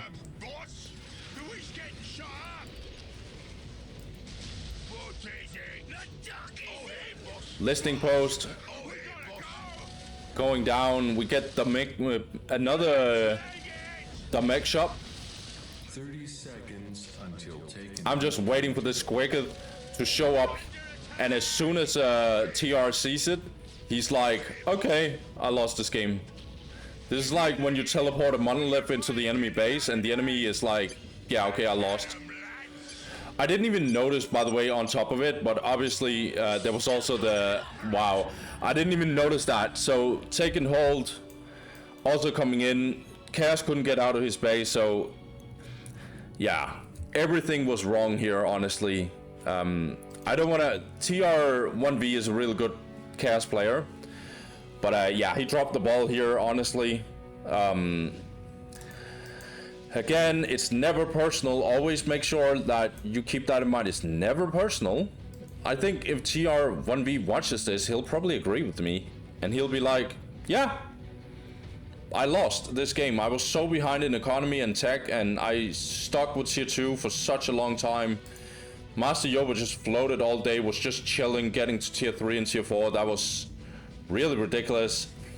I didn't notice the tech and hold because I focused too much on the tech difference. But yeah, honestly, really well played by Master Yoba. But yeah, I don't have much to say of this game. Well played by Master Yoba. He played macro-wise just better. So macro is basically economy, map control, playing the map in general, like map movements and stuff. Yeah, Orks just, you know, Master Yoba just played that better. So well played to him. Let's get to stats very shortly and use 10 seconds of it. So Master Yoba killed a little more than Chaos. Buildings raised was very much in Master Yoba's favor. Resources, it wasn't even close. This is massive difference, by the way. Even though the game is relatively long, this is ridiculous, especially the power. Technology is the thing. Let's move on to the last game, actually. I'm gonna take a short break, so I'm a little fresh for that one, because I have a feeling that that one will be also a very long game. Thank you for watching, guys. I hope that was okay with this one. Let's get to game 5. Okay, guys, this is going to be the last game for today. So, in this one, I specifically chose to have this one the last game I'm casting, because what we have here is really, really special to me. We got Master Yoba, the best orc player of all time. I think we can actually say that. 3 Slugger Boys, Gretchen squad. He starts on the top side, goes to Boys Hut and Generator. Probably because of this opening, he's going for Big Mech out of this the Boys Hut. So we've seen this opening a couple of times with Master Yoba. Let's get to the bottom side, because down here we have Dantist, so probably the best Chaos player of all time. So I assume that this one will be absolutely fire. Dantist is actually walking up here, probably trying to scout. We've seen Scouty, no pun intended by the way, but we've seen Scouty also do it in his game. He just walked up and just made sure that he wasn't getting rushed instantly. Oh, just interrupting a little bit. Okay, we get Chaos Raptors. I've said that we normally don't get Chaos Raptors, but apparently we can do that here. Now we're getting Listening Post. Well, to be fair, it's a really good Raptor map, so maybe that's why it makes sense. Are we getting Chaos Lord right after? Okay. So, I didn't talk about the opening, did I? So Dantist, he goes for 2 cultists, 3 cultists actually. Heretic, Chaos Temple, and then he opens up Raptors actually. Okay. Really, really interesting choice. I think Raptors can be really good if you want to make sure that Orks doesn't capture this area, for example, but you can't go deep into the Orc base. For very obvious reasons that I don't have to explain, I think. They're also good at like attacking this side, and then they can get relatively fast over here to defend against Yoba. So interesting choice by Dances. We never see this kind of opening, I feel like, in this matchup. Right now, Chaos Lord is coming out, and we're also getting Unholy Side relatively early, I would say. These Slugger Boys are definitely getting murdered here. They probably won't survive at all. No. And Master Yoba realizes a bit too late, I feel like. Yeah, he's losing his whole Slugger Boy here. Yeah. One big wipe. Also going to range stance with these Raptors to make sure that we can finish him. Instead of chasing him, that's more DPS in the short run. So Orks secured this area, but Dantist also got this area. So right now, just trading blows. The only big upside to one of the players is that, well, Dantist got a whole Slugger Boy squad over here. Now Master Yoba is actually going in here. But I think Dantis now, because of these Chaos Marines, has a stronger army. Master Yoba realizes and he disengages. Okay. He can attack over here. Actually, not really, because these Slugger Boys are also in trouble. Now we're getting Shooter Boys from Master Yoba. So now Master Yoba is probably trying to hit this listing post, but the Raptors will definitely answer that. Chaos can actually go over here and attack. Nah, maybe not there, but actually they can attack over here. A little risky again to put your wall banners over here. It's always very awkward for me to criticize someone like Master Yoba, but I usually think it's way too risky to go so far out with your wall banners. Dantis actually chooses to double down on this area, and he's actually going in with the Raptors. Okay. Really aggressive play by Dantis. Master Yoba trying to do something over here. This wall banner never got truly finished. These Chaos Marines will always win against Slugger Boys in melee, and it's not even close. However, the listing post is definitely supporting them. These Raptors are doing some work over here in the back line as well. This is getting decapped by Master Yoba though. So, really crazy game, honestly. Both players are being very aggressive. Dantis especially, this Raptor squad is really doing its work. Obviously, Raptors are really good against Shooter Boys. If you look at economy, 74 to 10 for Dantist. And it's actually getting a little better here now. Orks 74 to 10, so kind of the same economy here. And Dantist, he is just keeps on reinforcing his units here. Still building some wall banners. This must be a mistake. Come on, man. This must be a mistake. Yeah, Chaos Lord goes in first to see if he can tank. However, Master Yoba will just switch the focus on the Raptors. We will focus this wall banner. Meanwhile, Master Yoba is not doing too much over here, honestly. This wall banner is going down. It's so painful right now for Master Yoba. That is so much. That is so much tech. Ah, 2 wall banners. This is not good. Master Yoba is only 15. Oh my god. Dantis is really going in here. Master Yoba is getting this side though and trying to attack here. Master Yoba is not letting he's not letting Dantis just play around with him.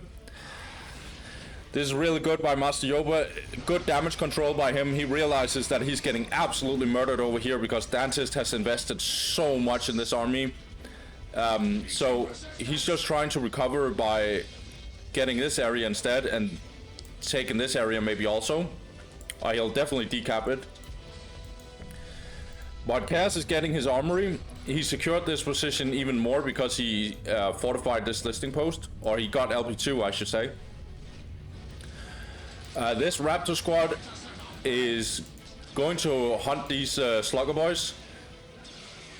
They absolutely have to run for their lives. Cultists are running away from the Big Mac.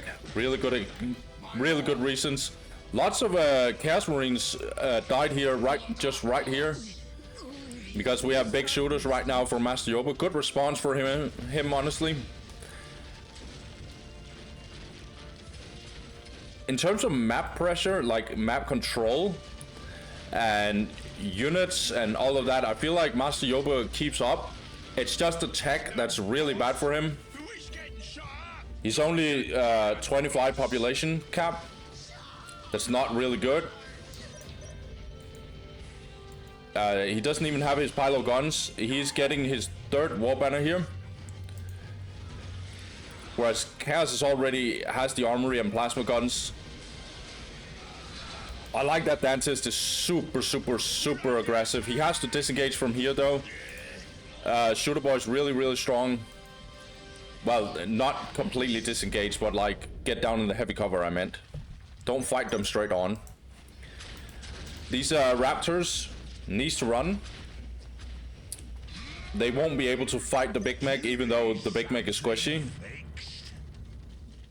Okay, so now getting the second war banner, that is, and have the pilot guns. Okay, now getting the fourth one. Okay, so Master Yoba, okay, recovery, still not good. Economy 74 to 10, but chaos is not amazing either. 74 to 10 as well. But I feel like chaos might actually have a bit of a stronger army. Yeah, due to the raptors, obviously. Kill this heretic, going to be very annoying for Dantist. He has a heretic all over here, all the way over here. So it's gonna take some time to get over here. He has to rebuild some. Here for the dark gods. Dantist is controlling the relics, which is super important. Master Yoba is playing a bit defensive right now, which is smart by him, I feel like. Still building his war banners on the outer edge. Again, not saying this is completely useless, but it is a risk, and Master Yoba is willing to take that risk, I guess. Okay, this Big Mac needs to teleport out. Killed another heretic. That's pretty good. I don't think that... oh, wait, he didn't actually finish the listing post. Okay, that's okay. It's pretty good. Master Yoba is actually tier 2. So he probably sacrificed some upgrades because he won't have economy for that, but he sacrificed a little bit of his upgrades to get the mech shop. He will need a war truck to hide these shooter boys in the war truck, because if he doesn't, these raptors will do quick work of these shooter boys.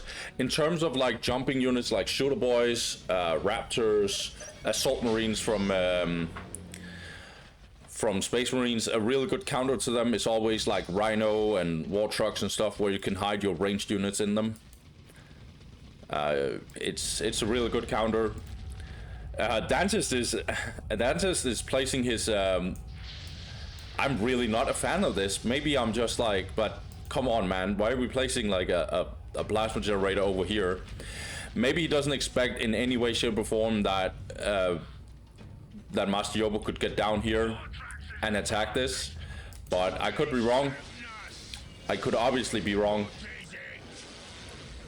Slugger Boys has to disengage here for very, very good reasons.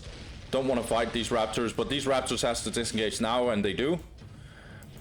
Dantist is kind of dominating the map, I feel like, but he's a bit behind in tech. He is tier 2, I can see. Oh, lots of firepower. All of these cultists are dying. A little bit caught out of position. And we also get the global on the outer plasma generator. Okay, these orcs just got out here just to kill the little poor heretic over here. We are getting the machine pit, so that's very good news for Dantist. Dantist can sacrifice this area as long as he has this. If you look at economy, Orks is still bad economy. 74 to 30. It's okay power income, and that's getting even better. And that's an okay, an okay situation that he's low in requisition and high in power, because he is in fact actually going for the vehicles and not the requisition based infantry units. So maybe that makes sense a little bit, but he definitely needs to improve this for sure. Whereas Chaos's economy, 98 to 40. These cultists are dead, and raptors, as you can see, can't really do anything about it. Well, even if they got in and tied up, like, they won't be able to tie both shooter boys up. This guy is definitely dead. We have a fight here. We're gonna get some grenades, I assume. No. So what Dantist did here, he didn't put down the grenades because he realizes that Master Yoba can actually counter that. So that sometimes happen is that you throw your grenades, and while they're flying in the air, Orcs can just instantly get into the building and it won't hurt them. So that's actually a little smart play by Dancist, I feel like. We got a minefield here from Orcs. Nicely placed, obviously. We have Hell Talons out, and now this Warthog needs to be a little careful. I assume that we get a lot of defilers. We will get some, or we have some more tracks. They can be very important against the Hell Talon.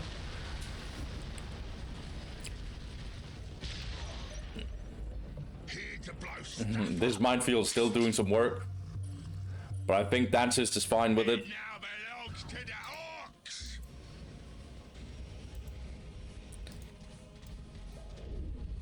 So Orcs' economy, Master Yoba's economy, still kind of bad. We have a big engage here. Grenades got in. Yeah, now the Raptors comes in. Again, not really able to do much when the Warthog is basically like hiding the units. But we are getting the Hell Talons.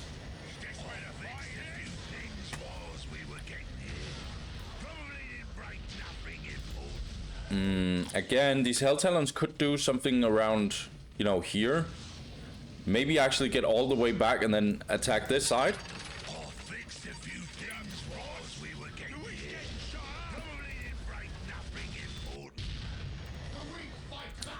Chaos is still tier 2, obviously.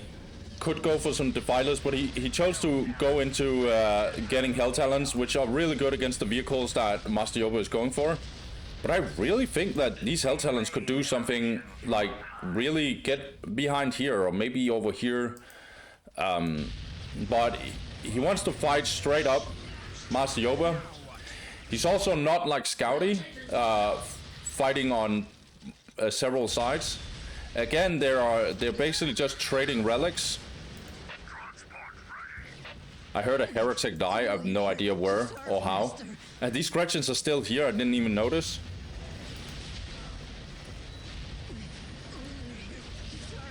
These Hell Talons need to be very, very careful. Raptors are going in, trying to disrupt a little bit here. Hell Talons are trying to destroy this Warthog, and they will succeed.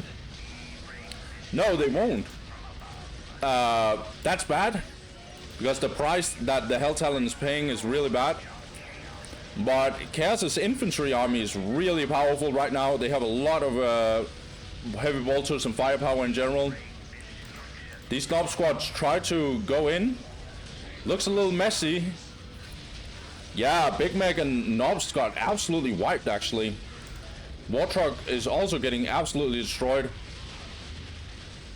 Oh, this is not good for, well, it might actually be okay, because Chaos really can't finish this. We still keep getting Hell Talons. More Hell Talons. Obviously this got taken, whereas Chaos keeps this area. We are chaos. Chaos is strong. I mean, these wall banners, as long as they are giving a lot of values when they are here, right? It's just if Master Yoba makes a mistake and you get a counterattack and all of this is gone, you basically lost the game. Not basically lost the game, but you know what I mean, right? It's really, really detrimental. But then again, Dancist is also playing a plasma generator here, so Warthog has to disengage here. It's gonna take too much damage in the long run. Cultist trying to do some noise over here. Could go over here with the Warthog instead and try and destroy this. Hell Talons, I didn't even notice, by the way, but they tried to go in here. They actually destroyed a wall banner, I can see. So that's good, I like it. And they're still getting out. we didn't have any anti-vehicle units over here, so even though one of the Hell Talons got stunned, it didn't matter. The Hell Talon got out, and this is what I like by Dantist. I really love that he's trying to go otherwhere instead of just going in here. But now he can go in here because guess where the Orc army is? And yes, they have the war truck, but there's enough time for Chaos, I think, to potentially destroy something here. But his army is not that strong, honestly, so forget what I said. This little guy here is trying to survive. Okay, nice. Good, good. Very good by Dantist. Really good. So he's trying to stretch out Master Yoba's army. So Master Yoba can't just hide in his base. So Dantist playing the map a little bit better. This is what I think Scouty should have done in the game against Master Yoba.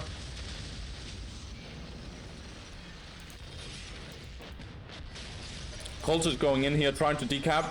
I think they will succeed, honestly, because there's so many cultists. This Hell Talon is pretty low. War Track is coming for it. Oh, 23 HP. No big fight over here yet, but it looks like there is about to be a fight over here. This got decapped. Okay, nice by Dantist. War Banner coming up again. So Master Yoba is actually a little bit behind in tech.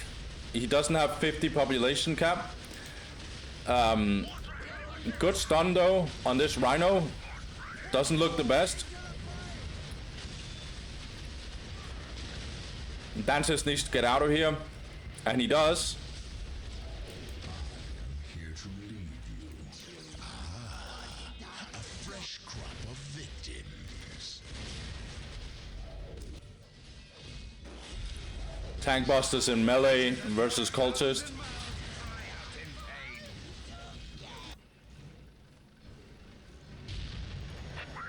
Rhino is probably going to sneak over here and just one-shot these Tank Busters. Nice. Nicely done by Dantist.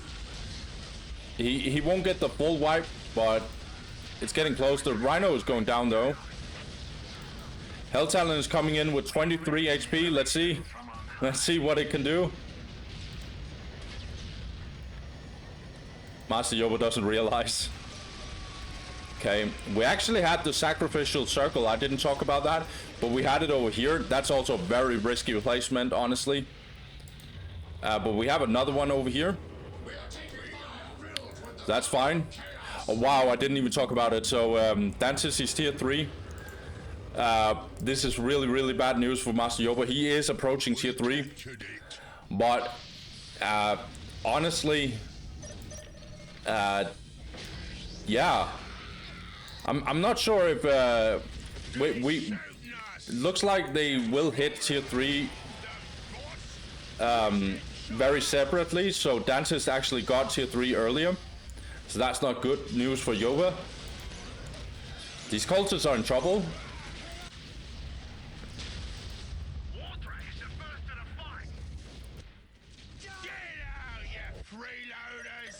Also, in terms of economy, Master Yoba 100 plus 48. We have an engagement in here.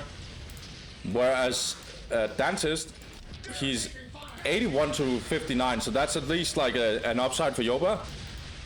These Nob squads, a little bit in trouble, separated from the rest of the group. This war track will go down for sure.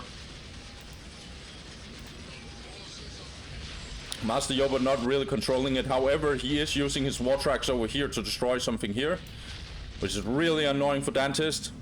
Good on Master Yoba. He placed the map really, really well as usual. Now getting the Hell Talons out. I wonder why we don't get any horror squads, honestly. Horror squads deal well with war tracks, I feel like. Whereas Hell Talons at least might actually have a problem against all these tank busters and war tracks. I feel like if you want to use Hell Talents, you should do what Dances have done a couple of times, which is backdoor here and there, and not just fight the Orc army straight on. But again, I'm not a Chaos main, so take my opinions with a grain of salt. War Tracks now disengaging. We are getting a capture here from the Tank Busters. And Sorcerer is in here, so these Tank Busters are going down. Okay, good. Dance's economy is improving a little bit. He's also getting some good upgrades here. Infiltration for the Chaos Marine and also Furious Charge, which helps with the damage dealt in melee for the Marines here. Which makes sense in this fight, right? Because they're playing against a couple of melee units from Orks anyway.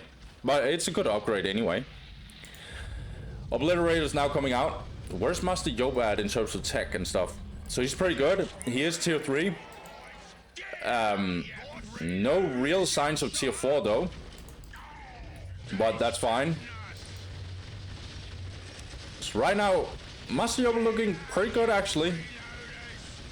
But here's a massive engagement from Dantist. He goes all out here. Right into the fortifications of Master Yoba. Gonna go all in on these war banners actually. As I've said, the possessed squads are actually relatively tanky.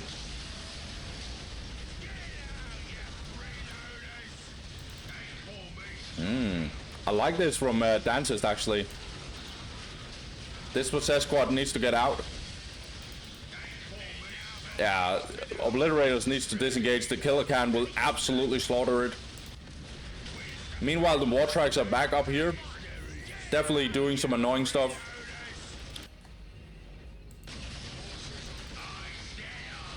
Killer Can takes a lot of damage. Needs to disengage. Lots of Possessed Squad died.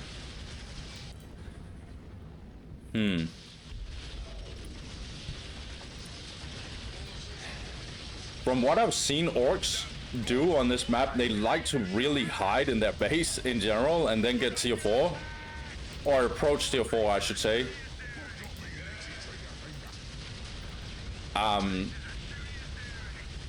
There's not a lot of early game engagement from Orcs. Like, they don't come with like Storm Boys and stuff early game. And then just jump into the enemy base 24/7. At least Master Yoba has a tendency to do this. He likes to be a little defensive. Which makes sense, because look what he's up against. But there's not really any... There's not any signs of a game-breaking situation right now. Like, this game could definitely go either way. I still think that Chaos is a bit disadvantaged right now because Master Yoba is obviously being defensive and he's not breaking. Okay, so the fighter bomber he is here. Possessed Squad is having to deal with all of this Orc army. We also have the Chaos Predator, so that's a good support, good help.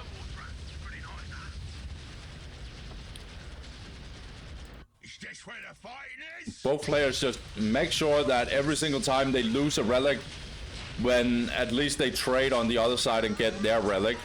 That's good.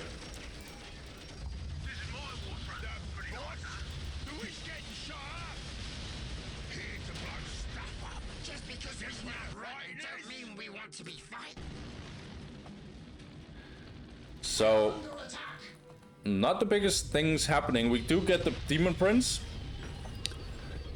So, probably going to sacrifice a leader, and then we will see Demon Prince very, very soon. I command the dark of hours. I could see a tier 4 situation very soon, but we don't have tier 4 right now from either side. We do get Storm Boys here. Killer Cans on this side, while the rest of the Orc army is over here. Lots of orcs actually dying here and there. Now they're doing the engagement. We got the flash kits.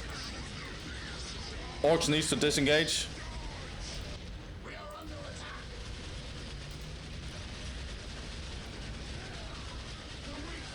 Knob squad's trying to tank all the damage. Flash kits are now out. Luckily for Chaos, they're still a little bit in heavy cover. But they have to run and run and run. We got the Demon Prince. He might need to get over here and help. Right now he's just idling. Possess Squad now going in. They are really, really powerful against the flash kits. This Knob Squad is isolated from the rest of the army. Yeah, flash kits needs to run. Possess Squads are going back. Killer Cans are trying to destroy this. Again, placing a plasma generator over here. This plasma generator will eventually go down.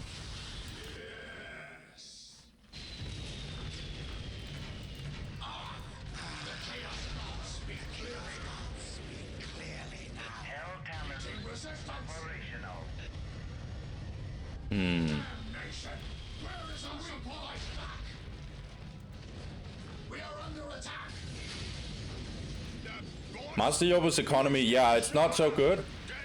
Well, his power income is pretty good, but his economy in terms of requisition is not so good.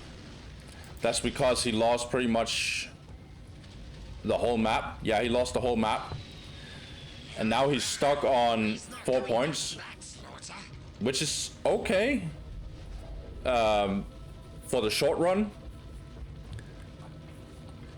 But not in the long run for sure. Dance's economy, on the other hand, not as good in terms of power, but it's pretty good still. Whereas 120 eco is pretty good. Killer Can going down. However, the Hell Talon also went down.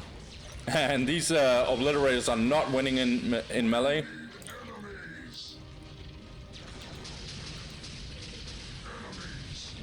Now the Killer Can has to disengage. It's getting repaired by these Gretchens. Yeah, these Tank Busters are definitely going down. I really think that Dances is playing this game really, really well. But we have seen this before. Orcs really being pressured 24/7. However, I felt like Scouty tried several times to attack many times, where I feel like Dance is a little more patient, honestly. A little more. But again, as I've said, like, tier 4 is not fun for Orcs, but yeah, I would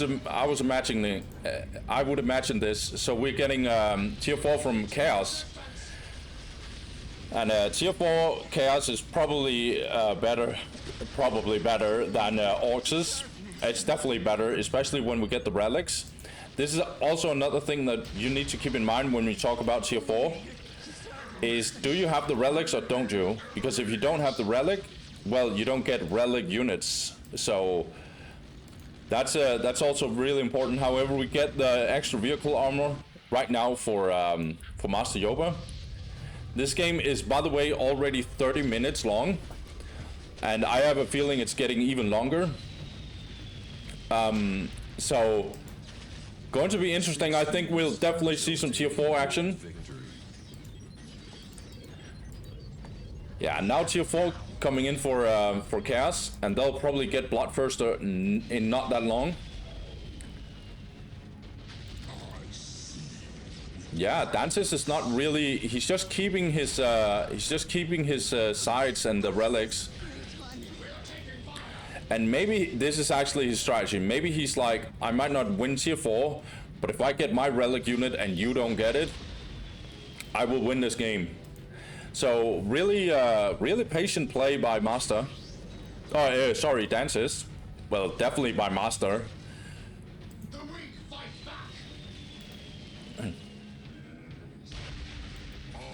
A little tickle on the Demon Prince.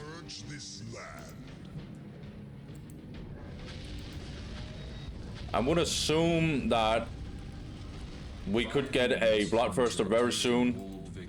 Getting the global for energy, okay.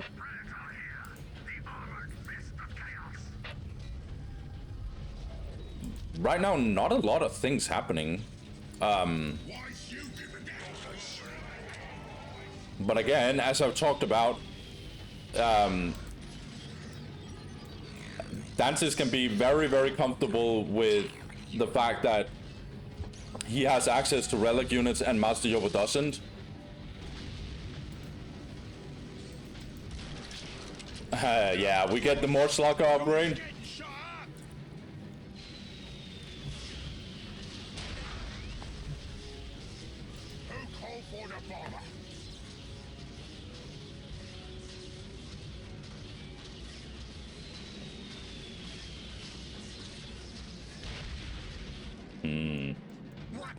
Gretchen's over here. This is a very, like, this went from being very, very, very, very, very, very action-packed to now just being nothing is going on right now. Yeah. Dantist is going for his Bloodthirster, and when that gets out, we will probably have a very, very, very strong engagement from him. I think Master Yoba's economy is so bad that, yeah, I'm not sure how he actually wins this, honestly.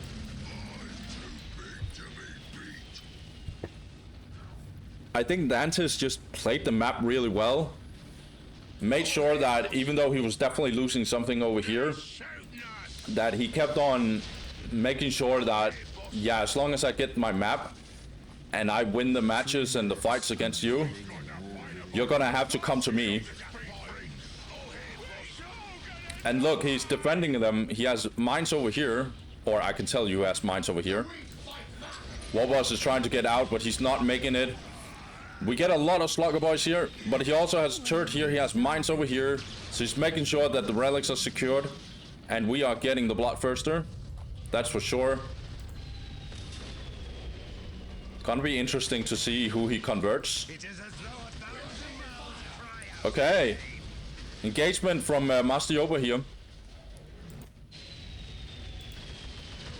So that's the difference from. That is the big difference from the game between Master Yoba and Scouty, is that Scouty kept on going into Orks' base, where Stantis just lets him come out of his own base. Really, really sick fights. A lot of trees right here. But I can tell you for sure that these Knob squads are definitely under pressure. Obliterator's trying to disengage from here. This Killican will definitely die. However, now Orks are trying to attack on this side. We also need to keep in mind that taking hold is also a thing. And we're getting the Bloodthirster here.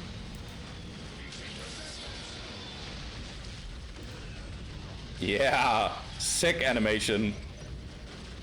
He's gonna jump in very soon, I would assume. Yeah. He just wanted a little bit distance before he wanted to jump, I guess. A lot of fights also here, but Chaos is winning really, really, really badly over here. Also upgraded his Predators with a lot of laser cannons. That means they're really good against vehicles and buildings. Yeah, Chaos is actually winning on both sides, honestly. And even though we have so many Slugger Boys, I mean, what are they going to do against a tier 4 Chaos army? I'm not sure. Bloodthirster's going nuts over here.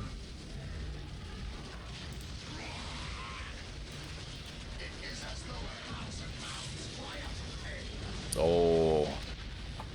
Master Yoba, he has to pull off a miracle if he wants to survive this, honestly.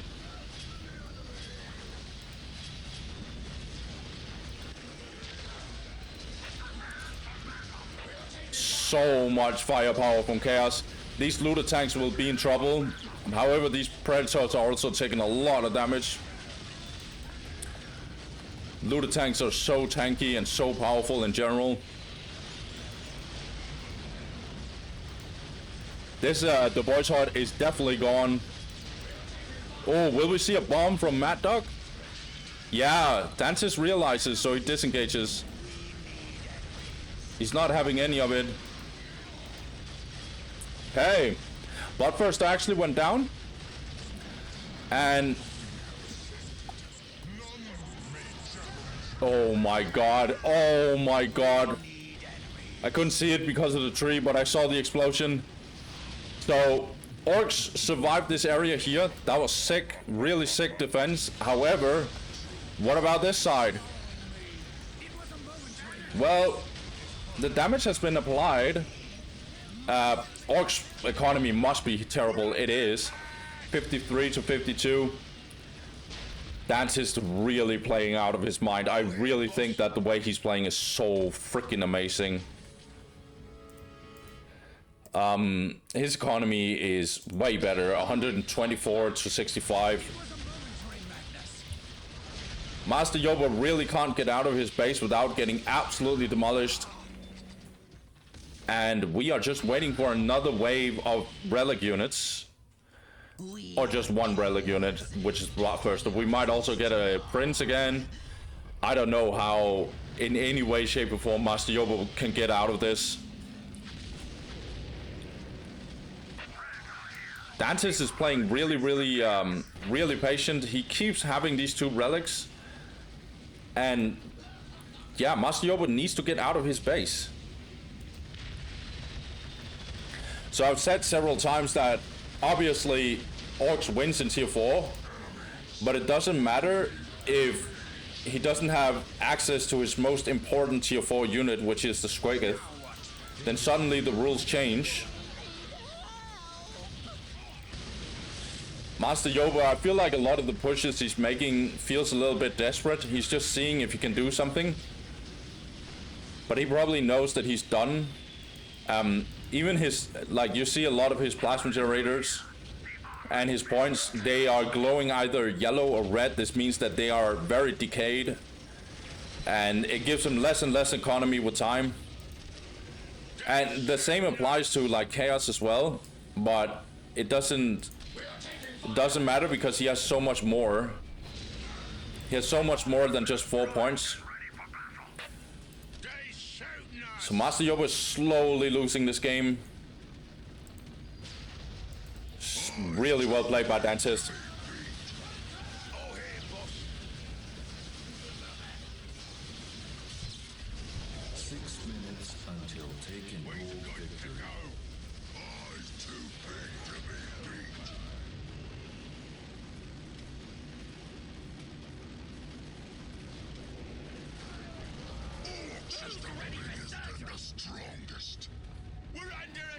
I assume we're getting blood. Yeah, we're getting Bloodthirster.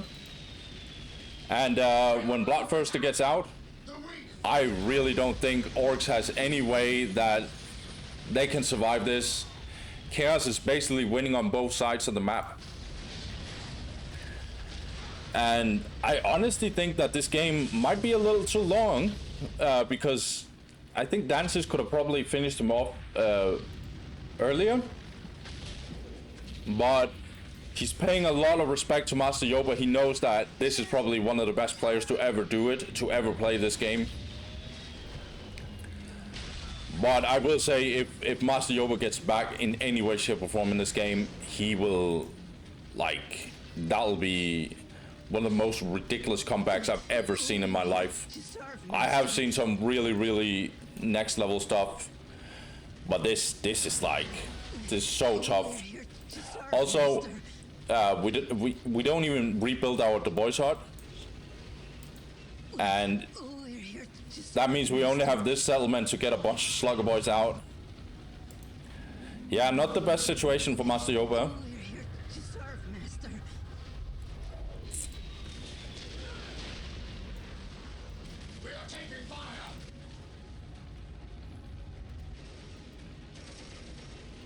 Now getting the Boy's Heart up.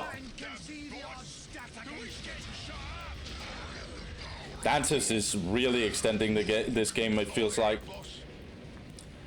But he has the demon, not the Demon Prince. He probably also has the Demon Prince. But he has the Bloodthirster, is what I mean.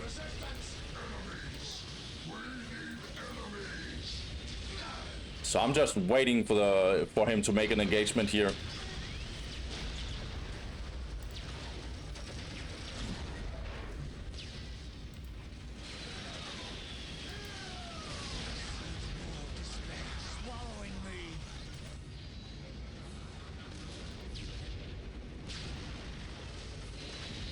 And we have a lot of Slugger Boys in here.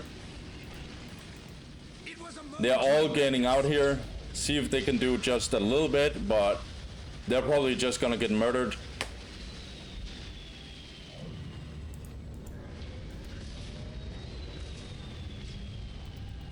Dancis is really just extending the game. He knows that Orks has to get out of his base, do something. These Slugger Boys won't really do much. However, this fighter bomber is definitely doing something.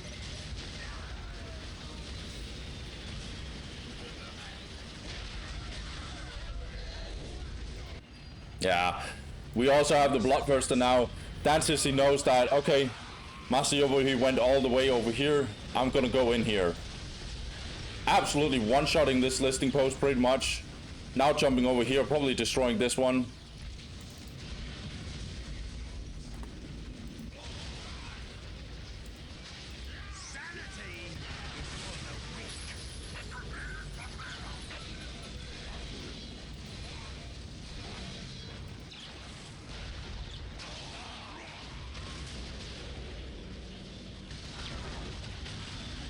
Yeah, I think this is the last push from Dentist.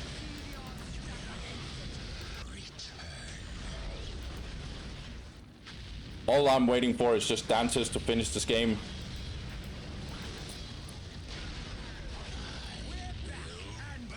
Destroyed the whole back line of the base from Master Yoga.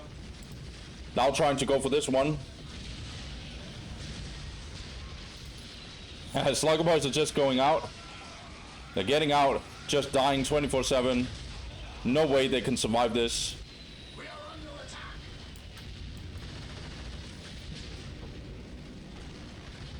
We are under attack.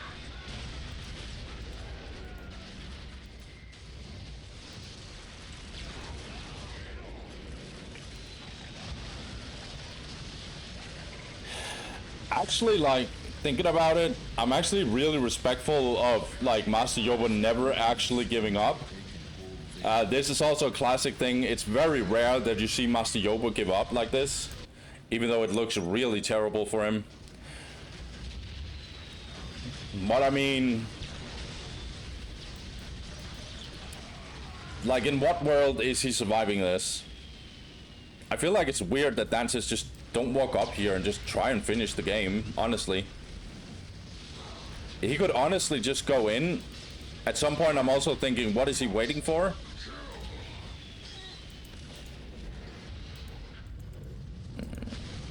Yeah, go in. You have the Bloodthirster, mate. I know you don't want to throw away the Bloodthirster, but, I mean... exactly what are we afraid of here?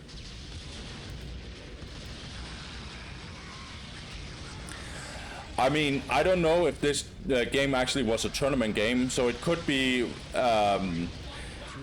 let's just say it is a make or break game for Dantist, and he needs to win this, and he just plays as safe as freaking possible, which would make more sense in a tournament situation. So I don't know if that's the case. And that's why he plays like this.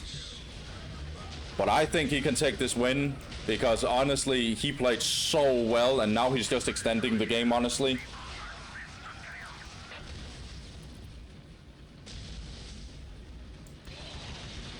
Yeah, Slugger Boy's dying left and right.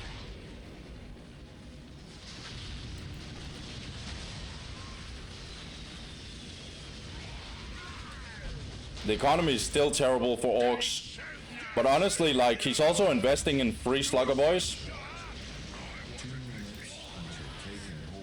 Like, at some point, I'm actually thinking, is it actually like the taken hold that's going to win the game for Dantes? That's not unheard of. At this point, yeah, it could be a thing.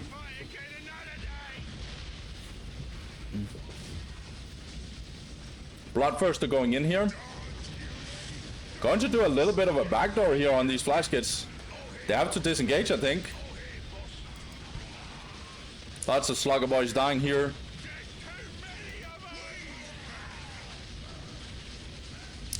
Well, we won't get the taken hold because it got decapped.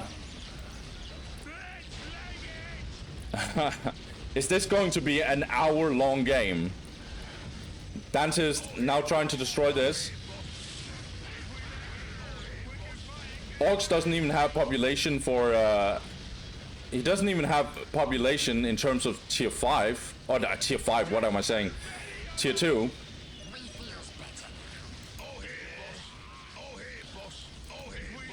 Yeah.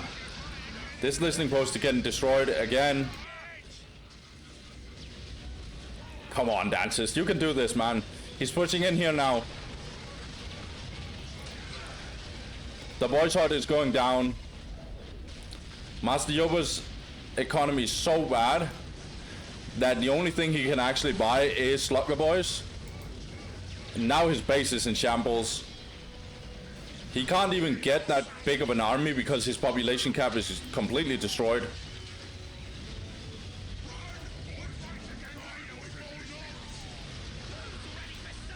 Dance is destroying this war banner. So now we only have 35 population cap, and in fact, that means that Orks pretty much can't build any army.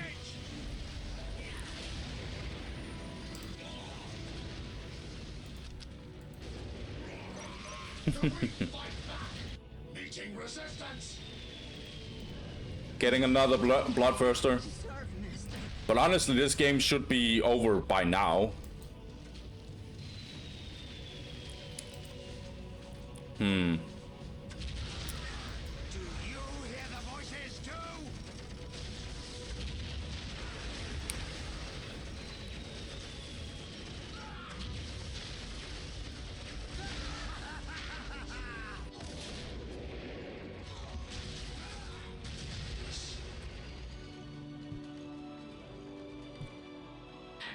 Yeah, I think Master Yoba should just, say GG here. I'm surprised that he didn't say GG before. Dantes was going to extend this game forever. I have a feeling. So I'm not gonna be too analytical, but this just shows you guys why getting control of the relics, and if the opponent doesn't have relics, then tier 4 is useless for that person. Or not completely useless, but close to being useless compared to the other guy who has the relic. I felt like Dantes played very tactical and very smart, I guess. A little frustrating that he didn't try to just end the game. I know that it's very fortified, his Orks' base, but I think he could have gone more ham. But I'm not taking any credit away from Dantes. He absolutely played like a monster in this game. Master Yoba also played really, really well. Let's not forget any of that. But yeah, as soon as Master Yoba lost control and just started hiding into his base, that's what I really liked. Like Scouty tried, as far as I remember, he tried to like attack 24/7, and at some point Orks was just like, now I'm getting out of my base and I'm gonna murder you, whereas Dances was like, no, that's not how we play. You're coming to me. I'm building turrets here. I'm building mines here. I'm being super defensive. I got a turret here. Like, that's why he probably also got some plasma generators here and there. He just made sure that Master Yoba couldn't just hide in his base. And so when Master Yoba tried to get out, like, the game was pretty much over. Yeah. Also, being able to go for the Bloodthirster 2 or 3 times when Master Yoba couldn't get the Squigeth the whole game. Yeah, didn't look so good. We have seen other games where, for example, Rumbreezus, he got the Squigeth. And yeah, it was pretty much impossible for Dantes to do anything at that point. But here, Dantes made sure that the Squigeth wouldn't come out. So that's good. Really well played. Let's get into stats. So for stats, we got an absolute ridiculous military score. Lots of orcs dying, lots of chaos units dying on top of it. So many buildings raised for Dantes. He destroyed the base of Master Yoba 24/7. It just, yeah, he just didn't finish the game. Resources are really messed up to compare, but obviously you can see that the difference between them are really good, really big, and in Dante's favor. So yeah, that was it for today. I'm sorry guys if I sounded a little tired or a little messed up. I'm very happy that I took a relatively short break before I went into the last game, because that was a damn long one. It has been a lot of long games, and I'm happy we saw some of those. I hope you guys enjoyed this matchup, both part 1 and part 2 of Chaos versus Orcs. Yeah, I in general really hope you guys enjoyed it, and I might do some more of these kind of like classic matchups and not just tough matchups, but we'll see. Thanks for watching guys, have a good one, peace.